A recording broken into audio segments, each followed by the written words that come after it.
ಸಹಾಯ ಮಾಡಪ್ಪ. ನೀವು ಮಾತನಾಡುವಾಗ ನಾವೆಲ್ಲರೂ ನಿನ್ನ ಮಾತುಗಳು ಕೇಳಿ ಅಪ್ಪ ಈ ದಿನ ಒಂದು ಅದ್ಭುತವನ್ನು ನಮ್ಮ ಜೀವಿತದಲ್ಲಿ ನಾವು ಕಾಣ್ಲಿಕ್ಕಾಗುವಂತೆ ಅಪ್ಪ ನಿಮ್ಮ ವಾಕ್ಯದ ಮುಖಾಂತರ ನಾವು ಆತ್ಮಿಕವಾಗಿ ಬಲ ಹೊಂದುವ ಹಾಗೆ ದೇವರಾತ್ಮನೆ ನೀವೇ ಕಾರ್ಯ ಮಾಡಿ ಆಶೀರ್ವದಿಸಬೇಕೆಂದು ನಜರೇತಿನ ಯೇಸುವಿನ ನಾಮದಲ್ಲಿ ಪ್ರಾರ್ಥಿಸುತ್ತೇನೆ ತಂದೆ, ಆಮೆನ್. ದೇವರ ನಾಮ ಸ್ತೋತ್ರವಾಗಲಿ. ಇವತ್ತು ವಾಕ್ಯ ಏನಂದ್ರೆ ನನಗೆ ಮನಸ್ಸುಂಟು ಶುದ್ಧವಾಗು, ನನಗೆ ಮನಸ್ಸುಂಟು ಶುದ್ಧವಾಗು. ಇಲ್ಲಿ ಒಬ್ಬ ರೋಗಿ ಇದ್ದಾನೆ. 2ನೇ ವಚನದಲ್ಲಿ ನಾವು ನೋಡುವಾಗ ಒಬ್ಬ ಕುಷ್ಠರೋಗಿಯು ಯೇಸುವಿನ ಬಳಿಗೆ ಬಂದು ಆತನಿಗೆ ಅಡ್ಡ ಬಿದ್ದು ಅಂತ. ಒಬ್ಬ ಕುಷ್ಠರೋಗಿಯು ಯೇಸುವಿನ ಬಳಿಗೆ ಬಂದು ಆತನಿಗೆ ಅಡ್ಡ ಬೀಳ್ತಾ ಇದ್ದಾನೆ. ಅಂದ್ರೆ ಯೇಸು ಸ್ವಾಮಿ ಕಾಲಮಿತಿಯಲ್ಲಿ ಕುಷ್ಠರೋಗಿಗಳಿಗೆ ವಾಸಿ ಆಗ್ತಾ ಇರಲಿಲ್ಲ. ಕಾರಣ ಆ ಕಾಲದಲ್ಲಿ ಆ ಕುಷ್ಠರೋಗಕ್ಕೆ ಸಂಬಂಧಪಟ್ಟ ಮೆಡಿಸಿನ್ ಕಂಡಿರ್ಲಿಲ್ಲ. ಆಯುರ್ವೇದಿಕ್ ಕೆಲವರು ಬಳಸ್ತಾ ಇದ್ರು, ಆಯುರ್ವೇದಿಕದಿಂದ ಕೂಡ ಗುಣವಾಗ್ತಾ ಇರಲಿಲ್ಲ. ಆ ಸಂದರ್ಭದಲ್ಲಿ ಆ ರೋಗ ಬಂದ್ರೆ ದೇವರೇ ಅವ್ರು ವಾಸಿ ಮಾಡ್ಬೇಕಾಗಿ. ಆ ಕುಷ್ಠರೋಗ ಅಂದ್ರೆ ಅಂಟು ರೋಗ. ರೀಸೆಂಟ್ ಆಗಿ ಒಂದು ಕೊರೋನಾ ಬಂತಲ್ಲ, ಅದೇ ರೀತಿ ಅಂಟು ರೋಗ. ಆ ರೋಗ ಯಾರಾದ್ರೂ ಆ ರೋಗದವರು ನಮ್ಮ ಮುಂದೆ ಹೋದ್ರೆ ಆ ಗಾಳಿ ನಮ್ಮ ಮೇಲೆ ಬೀಸಿದ್ರೆ ಆ ರೋಗ ಅಂಟ್ಕೊಳ್ಳುತ್ತೆ. ಅವ್ರು ಶ್ವಾಸ ಬಿಟ್ರೆ ಆ ರೋಗ ಅಂಟ್ಕೊಳ್ತದೆ. ಮತ್ತು ಅವ್ರು ಉಪಯೋಗಿಸಿದ ಯಾವುದೇ ವಸ್ತು, ತಟ್ಟೆಗಳಾಗ್ಲಿ, ಪಾತ್ರೆಗಳಾಗ್ಲಿ, ಬಟ್ಟೆಗಳಾಗ್ಲಿ ಯಾರು ಮುಟ್ಟಂಗಿಲ್ಲ. ಮುಟ್ಟಿದ್ರೆ ಆದ್ರಿಂದ ಆ ರೋಗ ಅಂಟ್ಕೊಳ್ತದೆ. ಮತ್ತು ಅಷ್ಟೇ ಅಲ್ಲದೆ ಅವ್ರು ವಾಸ ಮಾಡುವಂತ ಮನೆಯಲ್ಲಿ ಕೂಡ ವಾಸ ಮಾಡಬಾರ್ದು. ಆ ಕುಷ್ಠರೋಗ ಯಾರಿಗಿರುತ್ತೋ, ಯಾರು ಆ ಮನೆ ವಾಸ ಮಾಡ್ತಾರೋ ಆ ಮನೆ ಕೂಡ ಕುಷ್ಠರೋಗ ಅಂಟ್ಕೊಂಡಿರುತ್ತದೆ. ದೇವ್ರ ವಾಕ್ಯ ಸ್ಪಷ್ಟವಾಗಿ ಹೇಳ್ತದೆ. ಆದ್ರಿಂದ ಪ್ರಿಯರೇ, ಇಲ್ಲಿ ಏನಾಗುತ್ತಂದ್ರೆ ಆ ಕುಷ್ಠರೋಗ ಇರುವಂತವನ್ನ ಆ ಊರಿಂದ ಆಚೆ ಆಗ್ತಾ ಇದ್ರು ಆ ಕಾಲದಲ್ಲಿ.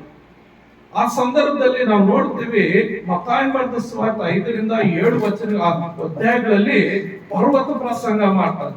ಪರ್ವತ ಪ್ರಸಂಗ ಮಾಡಿ ಅದು ಮುಗಿದ ನಂತರ ನಾವು 7ನೇ 28ನೇ ವಚನದಲ್ಲಿ ನೋಡುವಾಗ ಅಲ್ಲಿ ಏನ್ ಹೇಳುತ್ತಂದ್ರೆ, ಯೇಸು ಈ ಮಾತುಗಳನ್ನು ಹೇಳಿ ಮುಗಿಸಿದ ಮೇಲೆ ಆ ಜನರ ಗುಂಪುಗಳು ಆತನ ಉಪದೇಶಕ್ಕೆ ಅತ್ಯಾಶ್ಚರ್ಯಪಟ್ಟು, ಯಾಕೆಂದರೆ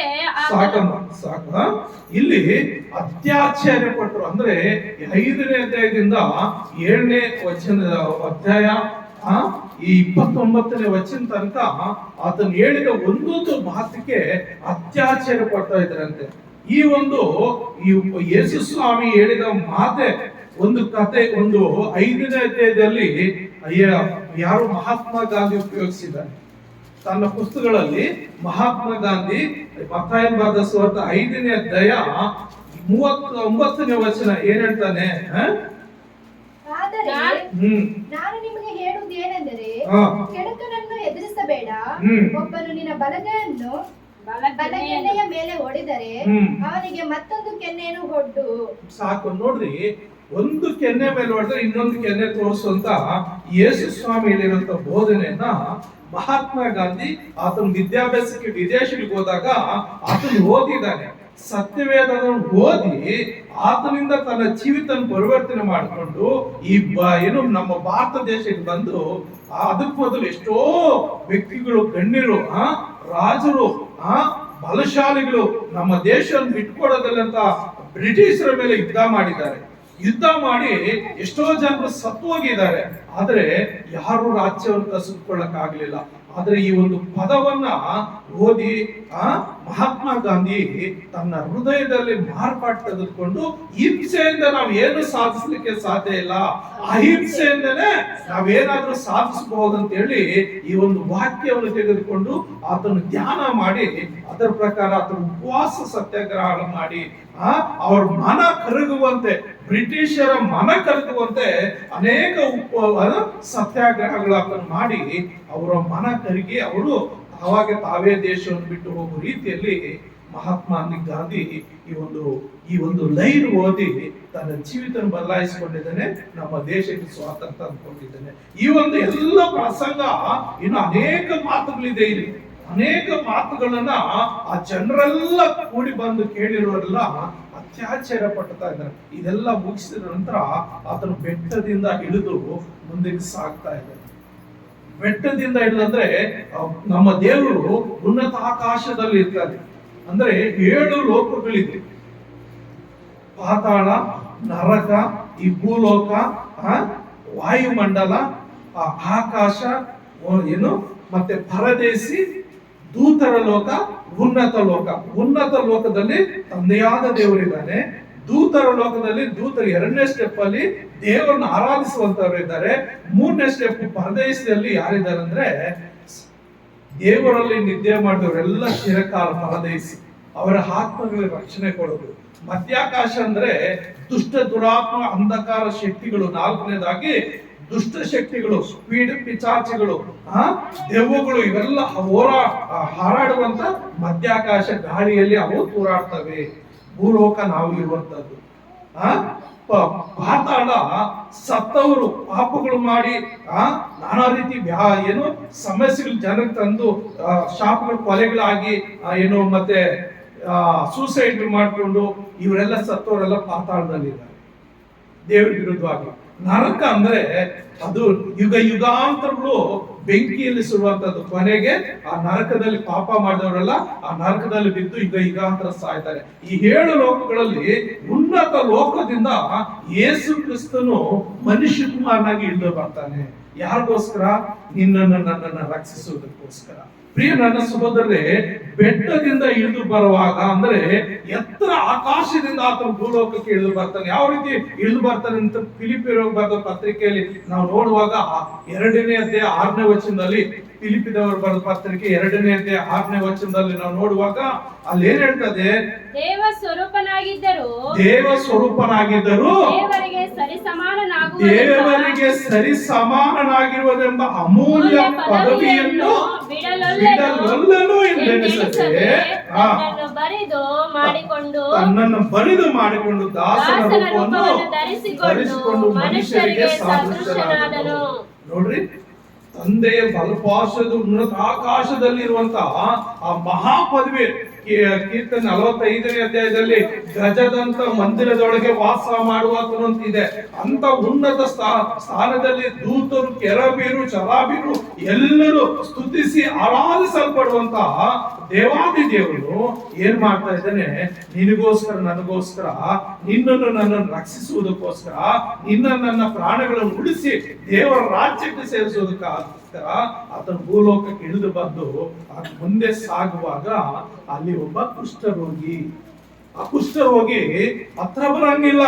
ಆದರೂ ಆತನ ಏನ್ ಮಾಡ್ತಾ ಇದ್ದಾನೆ? ಹತ್ರ ಬಂದು ಆತನ ಅಡ್ಡ ಬಿದ್ದಿದ್ದಾನೆ.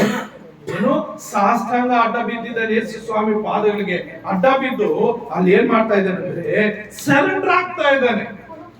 ಅನೇಕರಿಗೆ ದೇವರ ವಾಕ್ಯವನ್ನು ಹೇಳುವಾಗ, ಅನೇಕರಿಗೆ ದೇವರ ವಾಕ್ಯದಲ್ಲಿ ಖಂಡಿಸುವಾಗ, ಅನೇಕರು ದೇವರ ಸೇವಕರಿಗೆ ತಿರುಗಿ ಬೀಳ್ತಾರೆ. ಅವ್ರ ಪಾಸ್ಟರ್ ಎಲ್ಲ ನನ್ನ ಕುರಿತೆ ಮಾತಾಡೋದು ಅಂತಾರೆ. ಏನು ಆ ಪಾಸ್ಟ್ ಎಲ್ಲ ನನ್ನ ಕುರಿತು ಇಲ್ಲ, ಯಾರ ಕುರಿತು ಮಾತಾಡಲ್ಲ. ಇಲ್ಲಿ ಸಭೆಯಲ್ಲಿ ಒಂದು ಅಷ್ಟು ಜನ ಇದ್ರೆ ಅದರಲ್ಲಿ ಯಾರಿಗೆ ದೇವ್ರ ವಾಕ್ಯ ಹೇಳ್ಬೇಕೋ, ಯಾರನ್ನು ತಿದ್ದಬೇಕೋ, ಯಾರನ್ನು ಸರಿಪಡಿಸಬೇಕೋ ಅವ್ರನ್ನ ಒಬ್ಬರಿಗಾಗಿ ಬೇಕಾದ ದೇವ್ರ ಗುರಿ ಇಟ್ಟು ಅವ್ರನ್ನ ಸರಿಪಡಿಸೋದಕ್ಕಾಗಿ ಅವ್ರ ಮೇಲೆ ಪ್ರೀತಿ ಇರೋದ್ರಿಂದ ಅವ್ರನ್ನ ರಕ್ಷಿಸಬೇಕೆಂಬುದಾಗಿ, ಅವ್ರನ್ನ ಪರಲೋಕ ರಾಜ್ಯದಲ್ಲಿ ತನ್ನ ಜೊತೆಯಲ್ಲಿ ಸೇರಿಸ್ಕೋಬೇಕೆಂಬುದಾಗಿ ಒಂದು ವೇಳೆ ಅವ್ರನ್ನ ದೃಷ್ಟಿಸಿ ಅವ್ರ ಮೇಲೆ ಗುರಿ ಇಟ್ಟು ಮಾತನಾಡ್ತಾನೆ. ಅವ್ರು ನಾನಾಗಿರ್ಬೋದು, ನೀನಾಗಿರ್ಬೋದು, ಯಾರನ್ನ ಆಗಿರ್ಬೋದು. ಹಾಗೆ ಇಲ್ಲಿ ಏನಾಗಿದ್ದಾನೆ? ಆ ಕುಷ್ಠರೋಗಿ ಬಂದು ಆತನ ಸರೆಂಡರ್ ಆಗಿದ್ದಾನೆ, ಅಡ್ಡ ಬಿದ್ದಿದ್ದಾನೆ. ಪ್ರಿಯ ನನ್ನ ಸಹೋದರ ಸಹೋದರರೇ, ಯಾಕೆಂದ್ರೆ ನಾವು ನೋಡ್ತೇವೆ ಇಲ್ಲಿ ಮತ್ತಾಯ ಬರೆದ ಸುವಾರ್ತೆಯಲ್ಲಿ 23ನೇ ಅಧ್ಯಾಯ 37ನೇ ವಚನದಲ್ಲಿ ಒಂದು ಮಾತಿದೆ. ಮತ್ತಾಯ ಬರೆದ ಸುವಾರ್ತೆ 23ನೇ ಅಧ್ಯಾಯ 37ನೇ ವಚನ ಏನ್ ಹೇಳುತ್ತೆ? ಯೆರೂಸಲೇಮೇ ಪ್ರವಾದಿಗಳ ಪ್ರಾಣ ತೆಗೆಯುವಳಾಗಿ ದೇವರು ನಿನ್ನ ಬಳಿಗೆ ಕಳುಹಿಸಿಕೊಟ್ಟವರನ್ನು ಕಲ್ಲೆಸೆದು ಕೋಳಿ ತನ್ನ ಮರಿಗಳನ್ನು ರೆಕ್ಕೆಗಳ ಕೆಳಗೆ ಕೂಡಿಸಿಕೊಳ್ಳುವಂತೆ ನಿನ್ನ ಮಕ್ಕಳನ್ನು ಕೂಡಿಸಿಕೊಳ್ಳುವುದಕ್ಕೆ ನನಗೆ ಎಷ್ಟೋ ಸಾರಿ ಮನಸ್ಸಿತ್ತು, ಆದರೆ ನಿಮಗೆ ಮನಸ್ಸಿಲ್ಲದೆ ಹೋಯಿತು. ಹಲ್ಲೆಲೂಯಾ. ನೋಡ್ರಿ ಪ್ರಿಯರೇ, ಯೆರೂಸಲೇಮೇ ಯೆರೂಸಲೇಮೇ ಪ್ರವಾದಿಗಳ ಪ್ರಾಣ ತೆಗೆಯುವವಳೆ ಅಂತ ಹೇಳ್ತಾ ಇದ್ದಾನೆ ಯೇಸು ಸ್ವಾಮಿ. ಅಂದ್ರೆ ಯೆರೂಸಲೇಮ್ ಪಟ್ಟಣಕ್ಕೆ ನೀನು ನಾನು ನಾವೆಲ್ಲರೂ ಸೇರ್ಬೇಕಾಗಿರೋದು. ಆ ಮಹಾ ಪರದೇಶಿ ದೇವರ ರಾಜ್ಯ 2ನೇ ಬರೋಣದಲ್ಲಿ ಆ ಯೆರೂಸಲೇಮ್ ಮಹಾನಗರದಲ್ಲಿ ನಮ್ಮನ್ನು ಸೇರಿಸಲಿಕ್ಕೆ. ಆದ್ರೆ ಎಲ್ಲ ಪಟ್ಟಣಗಳಿಗೆ ಹೆಚ್ಚಾಗಿ ಏನ್ ಮಾಡ್ತಾರೆ? ಸ್ತ್ರೀಯರ ಹೆಸರು ಇಡ್ತಾರೆ. ಅದಕ್ಕೆ ಇಲ್ಲಿ ಯೆರೂಸಲೇಮೇ ಯೆರೂಸಲೇಮೇ ಅಂತ. ನಮ್ಮ ಭಾರತ ದೇಶಕ್ಕೆ ಏನ್ ಹೇಳ್ತಾರೆ? ಭಾರತ ದೇಶಕ್ಕೆ ಭಾರತಾಂಬೆ ಅಂತಾರೆ. ಕರ್ನಾಟಕಕ್ಕೆ ಏನ್ ಹೇಳ್ತಾರೆ? ಕನ್ನಡಾಂಬೆ ಅಂತ ಹೇಳ್ತಾರೆ.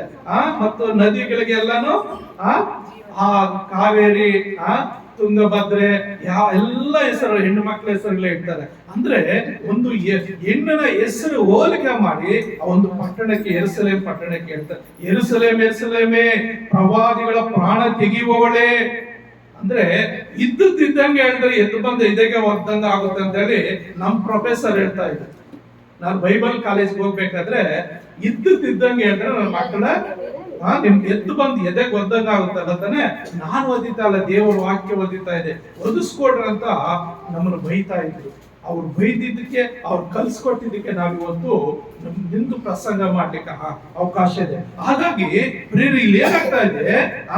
ದೇವರು ನಿನ್ನ ಬಳಿಗೆ ಕಳಿಸಿಕೊಟ್ಟವರನ್ನು ಕಲ್ಲೆಸೆದು ಕೊಲ್ಲುವವಳೇ.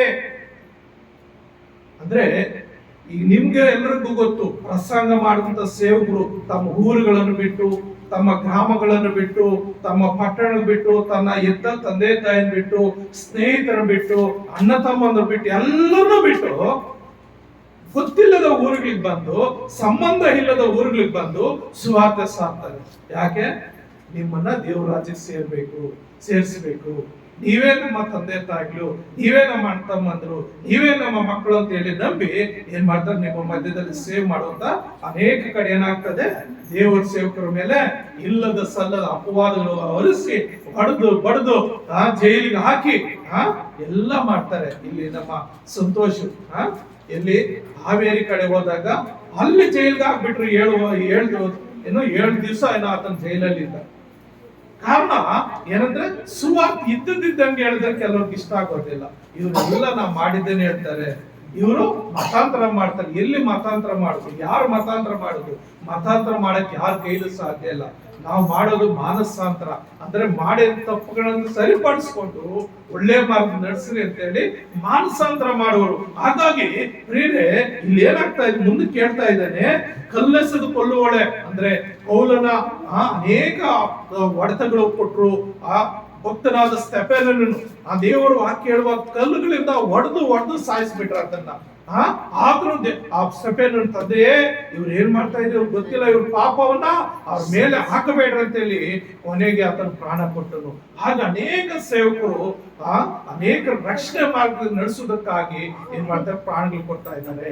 ಆಗ ಪ್ರಿಯರೇ, ಮುಂದಕ್ಕೆ ಆತನ ಹೇಳ್ತಾ ಇದ್ದಾನೆ, ಕೋಳಿ ತನ್ನ ಮರಿಗಳನ್ನು ರೆಕ್ಕೆಗಳ ಕೆಳಗೆ ಕೂಡಿಸಿಕೊಳ್ಳುವಂತೆ. ಕೋಳಿ ಯಾಕೆ ಮರಿಗಳನ್ನು ತನ್ನ ರೆಕ್ಕೆಗಳ ಕೆಳಗೆ ಕೂಡಿಸ್ಕೊಳ್ತದೆ? ಹಲ್ಲೆಲೂಯಾ. ಯಾಕೆ ರೆಕ್ಕೆಗಳ ಕೆಳಗೆ ಕೂಡಿಸ್ಕೊಳ್ತದೆ ಕೋಳಿ ಮಕ್ಕಳನ್ನ, ಮರಿಗಳನ್ನ? ತನ್ನ ಮರಿಗಳನ್ನ ಸಂರಕ್ಷಿಸಿಕೊಳ್ಳೋದು. ಹದ್ದು ಬರ್ತದೆ ಶತ್ರು, ಇಲ್ಲ ಕಾಗೆಗಳು ಬರ್ತವೆ ಶತ್ರುಗಳು, ಇಲ್ಲ ಹಾವುಗಳು ಬರ್ತವೆ ಶತ್ರುಗಳು. ಅದರಿಂದ ರಕ್ಷಿಸಿಕೊಳ್ಳುವುದಕ್ಕಾಗಿ ಕೋಳಿ ಸಿಗ್ನಲ್ ಕೊಡ್ಬೇಕು ಅಂತ ತಕ್ಷಣ ಆ ಮರಿಗಳು ಗೊತ್ತಾಗ್ಬಿಡ್ತದೆ, ಎಲ್ಲ ಬಂದು ರೆಕ್ಕೆಗಳ ಮರಿಯಲ್ಲಿ ಬಚ್ಚಿಟ್ಕೊಳ್ತದೆ. ಅದೇ ರೀತಿಯಲ್ಲಿ ಈ ಲೋಕದಲ್ಲಿರುವಂತಹ ಶತ್ರುಗಳ ಕೈಯಿಂದ, ಸೈತಾನ ಕುತಂತ್ರಗಳಿಂದ, ಲೋಕದ ಇಚ್ಛೆಗಳ ಅನುಸಾರದಿಂದ ನಿಮ್ಮನ್ನು ತಪ್ಪಿಸಿ ಕಾಪಾಡಬೇಕೆಂಬುದಾಗಿ ನಾನು ಏನ್ ಹೇಳ್ತೇನೆ? ತನ್ನ ಮಕ್ಕಳನ್ನು ಕೂಡಿಸಿಕೊಳ್ಳುತ್ತೆ. ನನಗೆ ಎಷ್ಟೋ ಸಾರಿ ಮನಸ್ಸಿತ್ತು, ಅಂದ್ರೆ ನಿಮ್ಮನ್ನ ನನ್ನ ರೆಕ್ಕೆ ಮರೆಯಲ್ಲಿ ಕೂಡಿಸ್ಕೊಳ್ಬೇಕು. ಅವನ್ಗೆ ಏನ್ ಬೇಕೋ ನೋಡಿ ಸ್ವಲ್ಪ. ಹಾಗಾಗಿ ಏನಾಗುತ್ತೆ ಪ್ರಿಯರೇ, ತನ್ನ ರೆಕ್ಕೆಗಳ ಮರೆಯಲ್ಲಿ ಕೂಡಿಸ್ಕೊಳ್ಬೇಕಂತ ಎಷ್ಟೋ ಸಾರಿ ಆತನಿಗೆ ಮನಸ್ಸಿತ್ತಂತೆ. ಆದ್ರಿಂದ ಪ್ರಿಯ ನನ್ನ ಸಹೋದರ ಸಹೋದರಿ, ದೇವರು ನಮ್ಗೆ ಸ್ತೋತ್ರವಾಗ್ಲಿ. ಇಲ್ಲಿ ಏನಾಗುತ್ತಂದ್ರೆ, ಆದ್ರೆ ಅಲ್ಲಿ ಹೇಳ್ತಾ ಇದ್ದೇನೆ, ನಿಮ್ಗೆ ಮನಸ್ಸಿಲ್ಲದೆ ಹೋಯ್ತು. ಏನು? ನಿಮ್ಗೆ ಮನಸ್ಸಿಲ್ಲದೆ ಹೋಯ್ತು ಅಂದ್ರೆ ಏನು ಅನೇಕ ಸಾರಿ ನಾನು ಬಾಲ್ಯದಲ್ಲಿ ನಾವು ಅಪ್ಪ ಅಮ್ಮ ಚರ್ಚ್ಗೆ ಹೋಗ್ಬೇಕಂದ್ರೆ ನಾನು ತಿರುಗಿ ಬಿದ್ದಿದ್ದೆ. ನಿಮ್ಮ ದೇವರು ನಮ್ಮ ದೇವ್ರು ಬಿಟ್ಟು ಯಾವ್ದೋ ದೇವ್ರಿಗೆ ಹೋಗ್ತೀಯಾ? ನೀನು ಹೋಗು, ನಮ್ಮ ದೇವ್ರು ನಾನು ಪೂಜೆ ಮಾಡ್ಕೊಳ್ತೀನಿ ಅಂತ. ನನ್ನ ದೇವ್ರು ನಾನು ಪೂಜೆ ಮಾಡ್ಕೊಂಡು ತಿರುಗಿ ಬಿದ್ದಿದ್ದೆ. ಆದ್ರೆ ನಿಜ ಮುಂದಿಗೆ ಬೆಳೆದು ಬರ್ತಾ ಸತ್ಯವಾದ ದೇವರು, ನಿಜವಾದ ದೇವರು ಯೇಸು ಸ್ವಾಮಿ ಅಂತಾಗಿ ಕೊನೆಗೆ ಆತನ ಪೂಜೆ ಗೊಂಬೆಗಳ ಪೂಜೆ ಮಾಡೋದನ್ನು ಬಿಟ್ಟು, ಆ ದೇವರುಗಳ ಪೂಜೆ ಮಾಡೋದು ಬಿಟ್ಟು ಇವಾಗ ಏನಾದೆ? ಈ ದೇವರನ್ನ ಆರಾಧಿಸುವನಾಗಿ ಆ ದೇವರ ವಾಕ್ಯವನ್ನ ಸುವಾರ್ತೆ. ಹಾಗೆ ಪ್ರಿಯರೇ, ದೇವರು ಯಾರು ತನ್ನ ಬಳಿಗೆ ಬರ್ತಾರೋ ಅವ್ರನ್ನ ಆತನ ಸಂರಕ್ಷಿಸ್ತಾನೆ.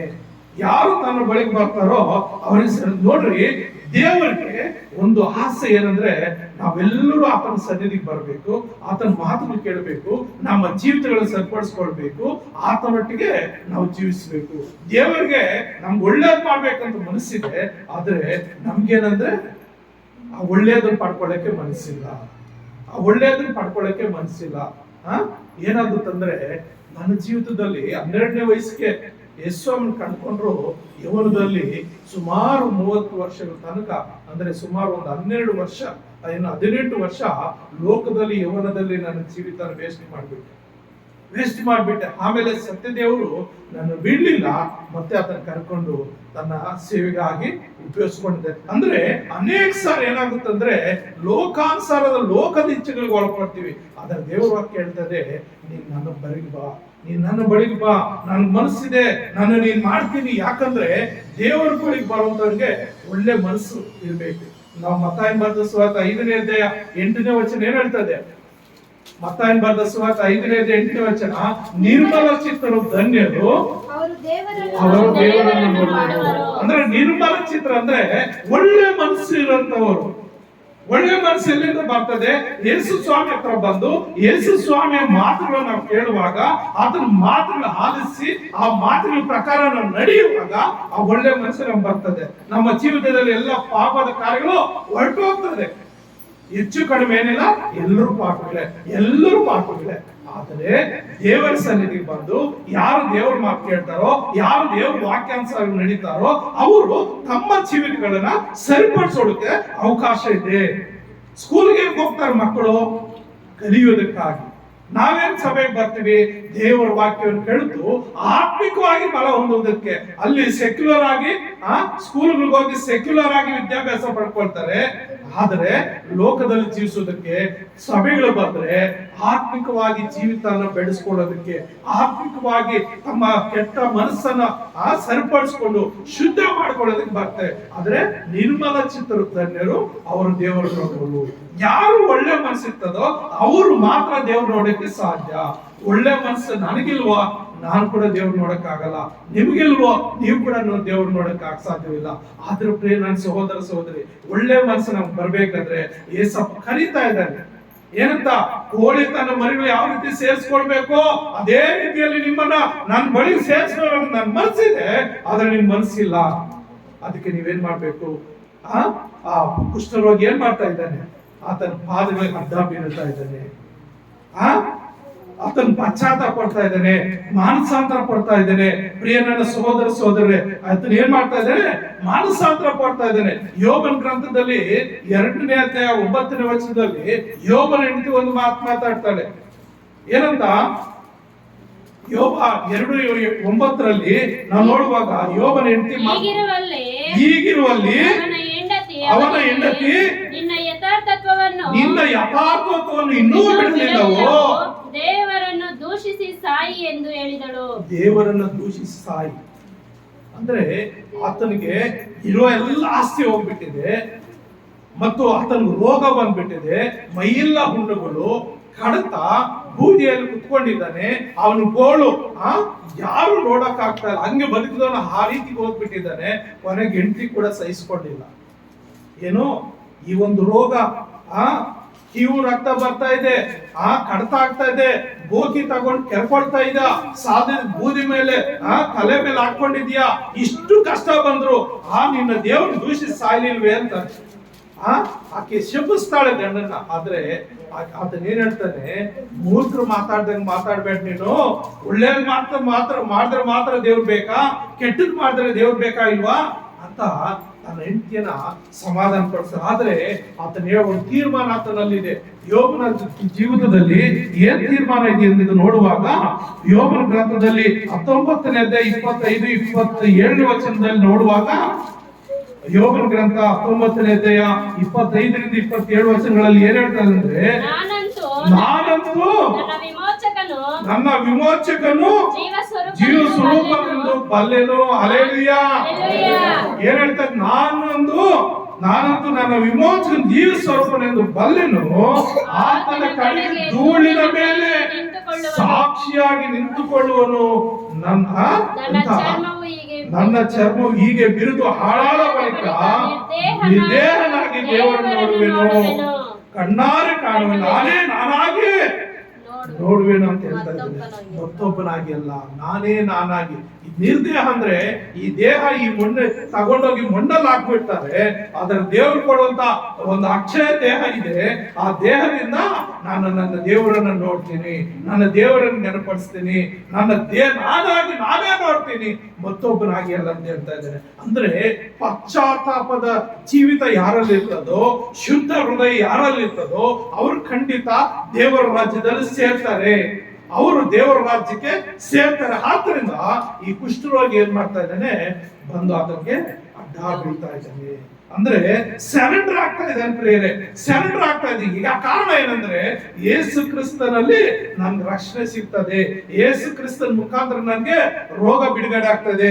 ಇಬ್ರಿಯರ್ ಬರೆದ ಗ್ರಂಥದಲ್ಲಿ ನಾವು ನೋಡ್ತೇವೆ, ಇಬ್ರಿಯರ್ ಬರೆದಂತ ಪತ್ರಿಕೆಯಲ್ಲಿ 9ನೇ ಅಧ್ಯಾಯ 14-15 ವಚನಗಳಲ್ಲಿ ಏನ್ ಹೇಳ್ತದೆ, ತನ್ನನ್ನು ತಾನೇ ನಿರ್ದೋಷಿಯನ್ನಾಗಿ ದೇವರಿಗೆ ಸಮರ್ಪಿಸಿಕೊಂಡ ಕ್ರಿಸ್ತನ ರಕ್ತವು ಎಷ್ಟೋ ಹೆಚ್ಚಾಗಿ ನಮ್ಮನ್ನು ನಿರ್ಜೀವ ಕರ್ಮಗಳಿಂದ ಬಿಡಿಸಿ. ಇಲ್ಲಿ ತನ್ನನ್ನು ತಾನೇ ನಿರ್ದೋಷಿಯನ್ನಾಗಿ, ಇನ್ನು ಮುಂದಕ್ಕೆ ಹೋದು ಇನ್ನೊಂದು ಶಬ್ದ ಇದಕ್ಕೆ ಬರೋ, ನಿತ್ಯಾತ್ಮನಿಂದ ತನ್ನನ್ನು ತಾನೇ ನಿರ್ದೋಷಿಯನ್ನಾಗಿ ದೇವರಿಗೆ ಸಮರ್ಪಿಸಿಕೊಂಡ ಕ್ರಿಸ್ತನ ರಕ್ತವು ಎಷ್ಟೋ ಹೆಚ್ಚಾಗಿ ನಮ್ಮನ್ನು ನಿರ್ಜೀವ ಕರ್ಮಗಳಿಂದ ಬಿಡಿಸಿ. ಅಂದ್ರೆ ನಿರ್ಜೀವ ಅಂದ್ರೆ ಲೋಕಾನುಸಾರವಾಗಿ ಕುಡಿಯೋದು, ಎಲೆಡಿಕೆ ಹಾಕೋದು, ಪಾನ್ಪಾನಗಳು ಮಾಡೋದು, ಕೆಟ್ಟ ಮಾತುಗಳು ಕೇಳೋದು, ಕೆಟ್ಟ ಮಾತುಗಳು ಮಾತಾಡೋದು, ಕೆಟ್ಟದ್ದು ನೋಡೋದು, ಕೆಟ್ಟ ಕಾರ್ಯಗಳಲ್ಲಿ ಎಲ್ಲ ರೀತಿಯಲ್ಲಿ ಪಾಲ್ಗೊಳ್ಳೋದು, ಅವೆಲ್ಲ ನಿರ್ಜೀವ ಕರ್ಮಗಳು. ಅದರಲ್ಲಿ ಯಾವ ಪ್ರಯೋಜನ ಇಲ್ಲ, ಅದರಿಂದ ನಷ್ಟ ಹೊರತು ಲಾಭ ಆಗೋದಿಲ್ಲ. ಅದಕ್ಕಾಗಿ ನಿರ್ಜೀವ ಕರ್ಮಗಳನ್ನು ಬಿಡಿಸಿ ನಾವು ಜೀವವುಳ್ಳ ದೇವರನ್ನು ಆರಾಧಿಸಲಾಗುವಂತೆ ನಮ್ಮ ಮನಸ್ಸನ್ನು ಶುದ್ಧೀಕರಿಸುವುದಲ್ಲವೇ? ಯಾವುದು? ಯೇಸು ಕ್ರಿಸ್ತನ ರಕ್ತ ಪಾಪದಿಂದ ಕೂಡಿದಂತ ಮನಸ್ಸನ್ನ ಶುದ್ಧೀಕರಿಸ್ತದೆ. ಯಾವಾಗ? ಸರೆಂಡರ್ ಆಗುವಾಗ. ದೇವರ ಕುಷ್ಠರೋಗಿ ಏನ್ ಮಾಡ್ತಾ ಇದ್ದಾನೆ, ಅಡ್ಡ ಬೀಳ್ತಾ ಇದ್ದಾನೆ, ಆತನ ಪಾದಕ್ಕೆ ಬಂದು ಅಡ್ಡ ಬೀಳ್ದ ಹಾಗೆ ನೀನು ದೇವರಿಗೆ ಅಡ್ಡ ಬೀಳುವುದಾದ್ರೆ, ನಿನ್ನ ಪಾಪಗಳನ್ನ ಒಪ್ಪಿಕೊಳ್ಳುವುದಾದ್ರೆ, ಅದು ನೀನ್ ಮಾಡ್ತಾ ಯೇಸು ಕ್ರಿಸ್ತನ ರಕ್ತದಿಂದ ನಿನ್ನೆಲ್ಲ ಪಾಪಗಳನ್ನ, ರೋಗಗಳನ್ನ ಗುಣಪಡಿಸಲಿಕ್ಕೆ ಸಾಧ್ಯ ಇದೆ. ಹಾಗೆ ಮತ್ತು ಈ ಕಾರಣದಿಂದ ಆತನು ಒಂದು ಹೊಸ ಒಡಂಬಡಿಕೆ ಮಧ್ಯಸ್ಥನಾಗಿದ್ದಾನೆ. ಅಂದ್ರೆ ಈಗ ನಾವು ಯಾವ ಕಾಲದಲ್ಲಿ? ಹೊಸ ಒಡಂಬಡಿಕೆ ಕಾಲದಲ್ಲಿ. ಹಳೆ ಒಡಂಬಡಿಕೆ ಕಾಲ ಅಂದ್ರೆ ಪಾಪದಲ್ಲಿ ಜೀವಿಸುವಂತ ಕಾಲ. ಪಾಪದಲ್ಲಿ ನಮ್ಮ ಪಿತೃಗಳು, ನಮ್ಮ ಹಿರಿಯರು, ನಮ್ಮ ಬಂಧು ಮಿತ್ರರು ಈಗಲೂ ಕೆಲವರು ಜೀವಿಸ್ತಾ ಇದ್ದಾರೆ. ಹಾಗಾಗಿ ಮೊದಲನೇ ಒಡಂಬಡಿಕೆ ಕಾಲದಲ್ಲಿ ನಡೆದ ಅಕ್ರಮಗಳ ಪರಿಹಾರಕ್ಕಾಗಿ ಆತನು ಮರಣವನ್ನು ಅನುಭವಿಸುವುದರಿಂದ, ಪ್ರಿಯ ನನ್ನ ಸಹೋದರ ಸಹೋದರಿ, ಯೇಸು ಕ್ರಿಸ್ತ ಸುಮ್ಮನೆ ಮರಣ ಹೊಂದಲಿಲ್ಲ. ನಿನ್ನನ್ನು ನನ್ನನ್ನು ಅಕ್ರಮಗಳಿಂದ ಬಿಡಿಸುವುದಕ್ಕಾಗಿ, ಪಾಪಗಳಿಂದ ಬಿಡಿಸುವುದಕ್ಕಾಗಿ, ಶಾಪಗಳಿಂದ ಬಿಡಿಸುವುದಕ್ಕಾಗಿ, ತಲೆಮಾರುಗಳಿಂದ ಬಂದಂತ ಎಲ್ಲ ಶಾಪಗಳನ್ನು ಬಿಡಿಸಿ ರಕ್ಷಿಸುವುದಕ್ಕಾಗಿ ಆತನ ಏನ್ ಮಾಡಿದ್ದಾನೆ? ಮರಣವನ್ನು ಅನುಭವಿಸಿದ. ದೇವರಿಂದ ಕರೆಯಿಸಿಕೊಂಡವರು, ಹಲ್ಲೆಲೂಯ, ದೇವರಿಂದ ಕರೆಸಿಕೊಂಡವರು ವಾಗ್ದಾನವಾಗಿದ್ದ ನಿತ್ಯ ಬಾಧ್ಯತೆಯನ್ನು ಹೊಂದುವುದಕ್ಕೆ ಆತನ ಮೂಲಕ ಮಾರ್ಗವಾಯಿತು. ಹಲ್ಲೆಲೂಯ. ಯಾರ ಮುಖಾಂತರ? ಯೇಸು ಕ್ರಿಸ್ತನ ಮರಣ ಹೊಂದಿದ್ರ ಮುಖಾಂತರ. ಆತನ ಮೂಲಕ ನೀನು ನಾನು ಪರದೇಶಕ್ಕೆ ಅಂದ್ರೆ ಪರಲೋಕಕ್ಕೆ ನಿತ್ಯವು ಜೀವಿಸುವಂತ, ಯುಗಾದರೂ ಜೀವಿಸುವಂತ ಒಂದು ನಿತ್ಯ ಬಾಧ್ಯತೆಯನ್ನು ಹೊಂದುವುದಕ್ಕೆ ಯೇಸು ಕ್ರಿಸ್ತನ ಮಾರ್ಗವಾಗಿ ಹೊಸ ಒಡಂಬಡಿಕೆಯಾಗಿ ಆತನು ಬಂದಿದ್ದಾನೆ. ಹಾಗಾಗಿ ಆತನು ಅಡ್ಡ ಬಿದ್ದಿದ್ದಾನೆ. ಎರಡನೇದಾಗಿ ನಾವು ನೋಡುವಾಗ ಅದು ಏನ್ ಹೇಳ್ತಾ ಇದ್ದಾನೆ? ಸ್ವಾಮಿ, ಮತ್ತಾಯ 8:2 ವಚನದಲ್ಲಿ, ಸ್ವಾಮಿ ನಿನಗೆ ಮನಸ್ಸಿದ್ದರೆ ನನ್ನನ್ನು ಶುದ್ಧ ಮಾಡಬಲ್ಲೆ. ಹಲ್ಲೆಲೂಯ. ಏನ್ ಹೇಳ್ತಾ ಇದ್ದಾನೆ? ಸ್ವಾಮಿ ನಿನಗೆ ಮನಸ್ಸಿದ್ದರೆ ನನ್ನನ್ನು ಶುದ್ಧ ಮಾಡಬಲ್ಲ. ಪ್ರಿಯ ನನ್ನ ಸಹೋದರರೇ, ಆ ಮಾತಾಡು ಏನು ಕೀರ್ತನೆಗಳಲ್ಲಿ 37ನೇ ಅಧ್ಯಾಯ 5ನೇ ವಚನ ಮತ್ತು 55ನೇ ಅಧ್ಯಾಯ 22ನೇ ವಚನ ಏನ್ ಹೇಳುತ್ತೆ?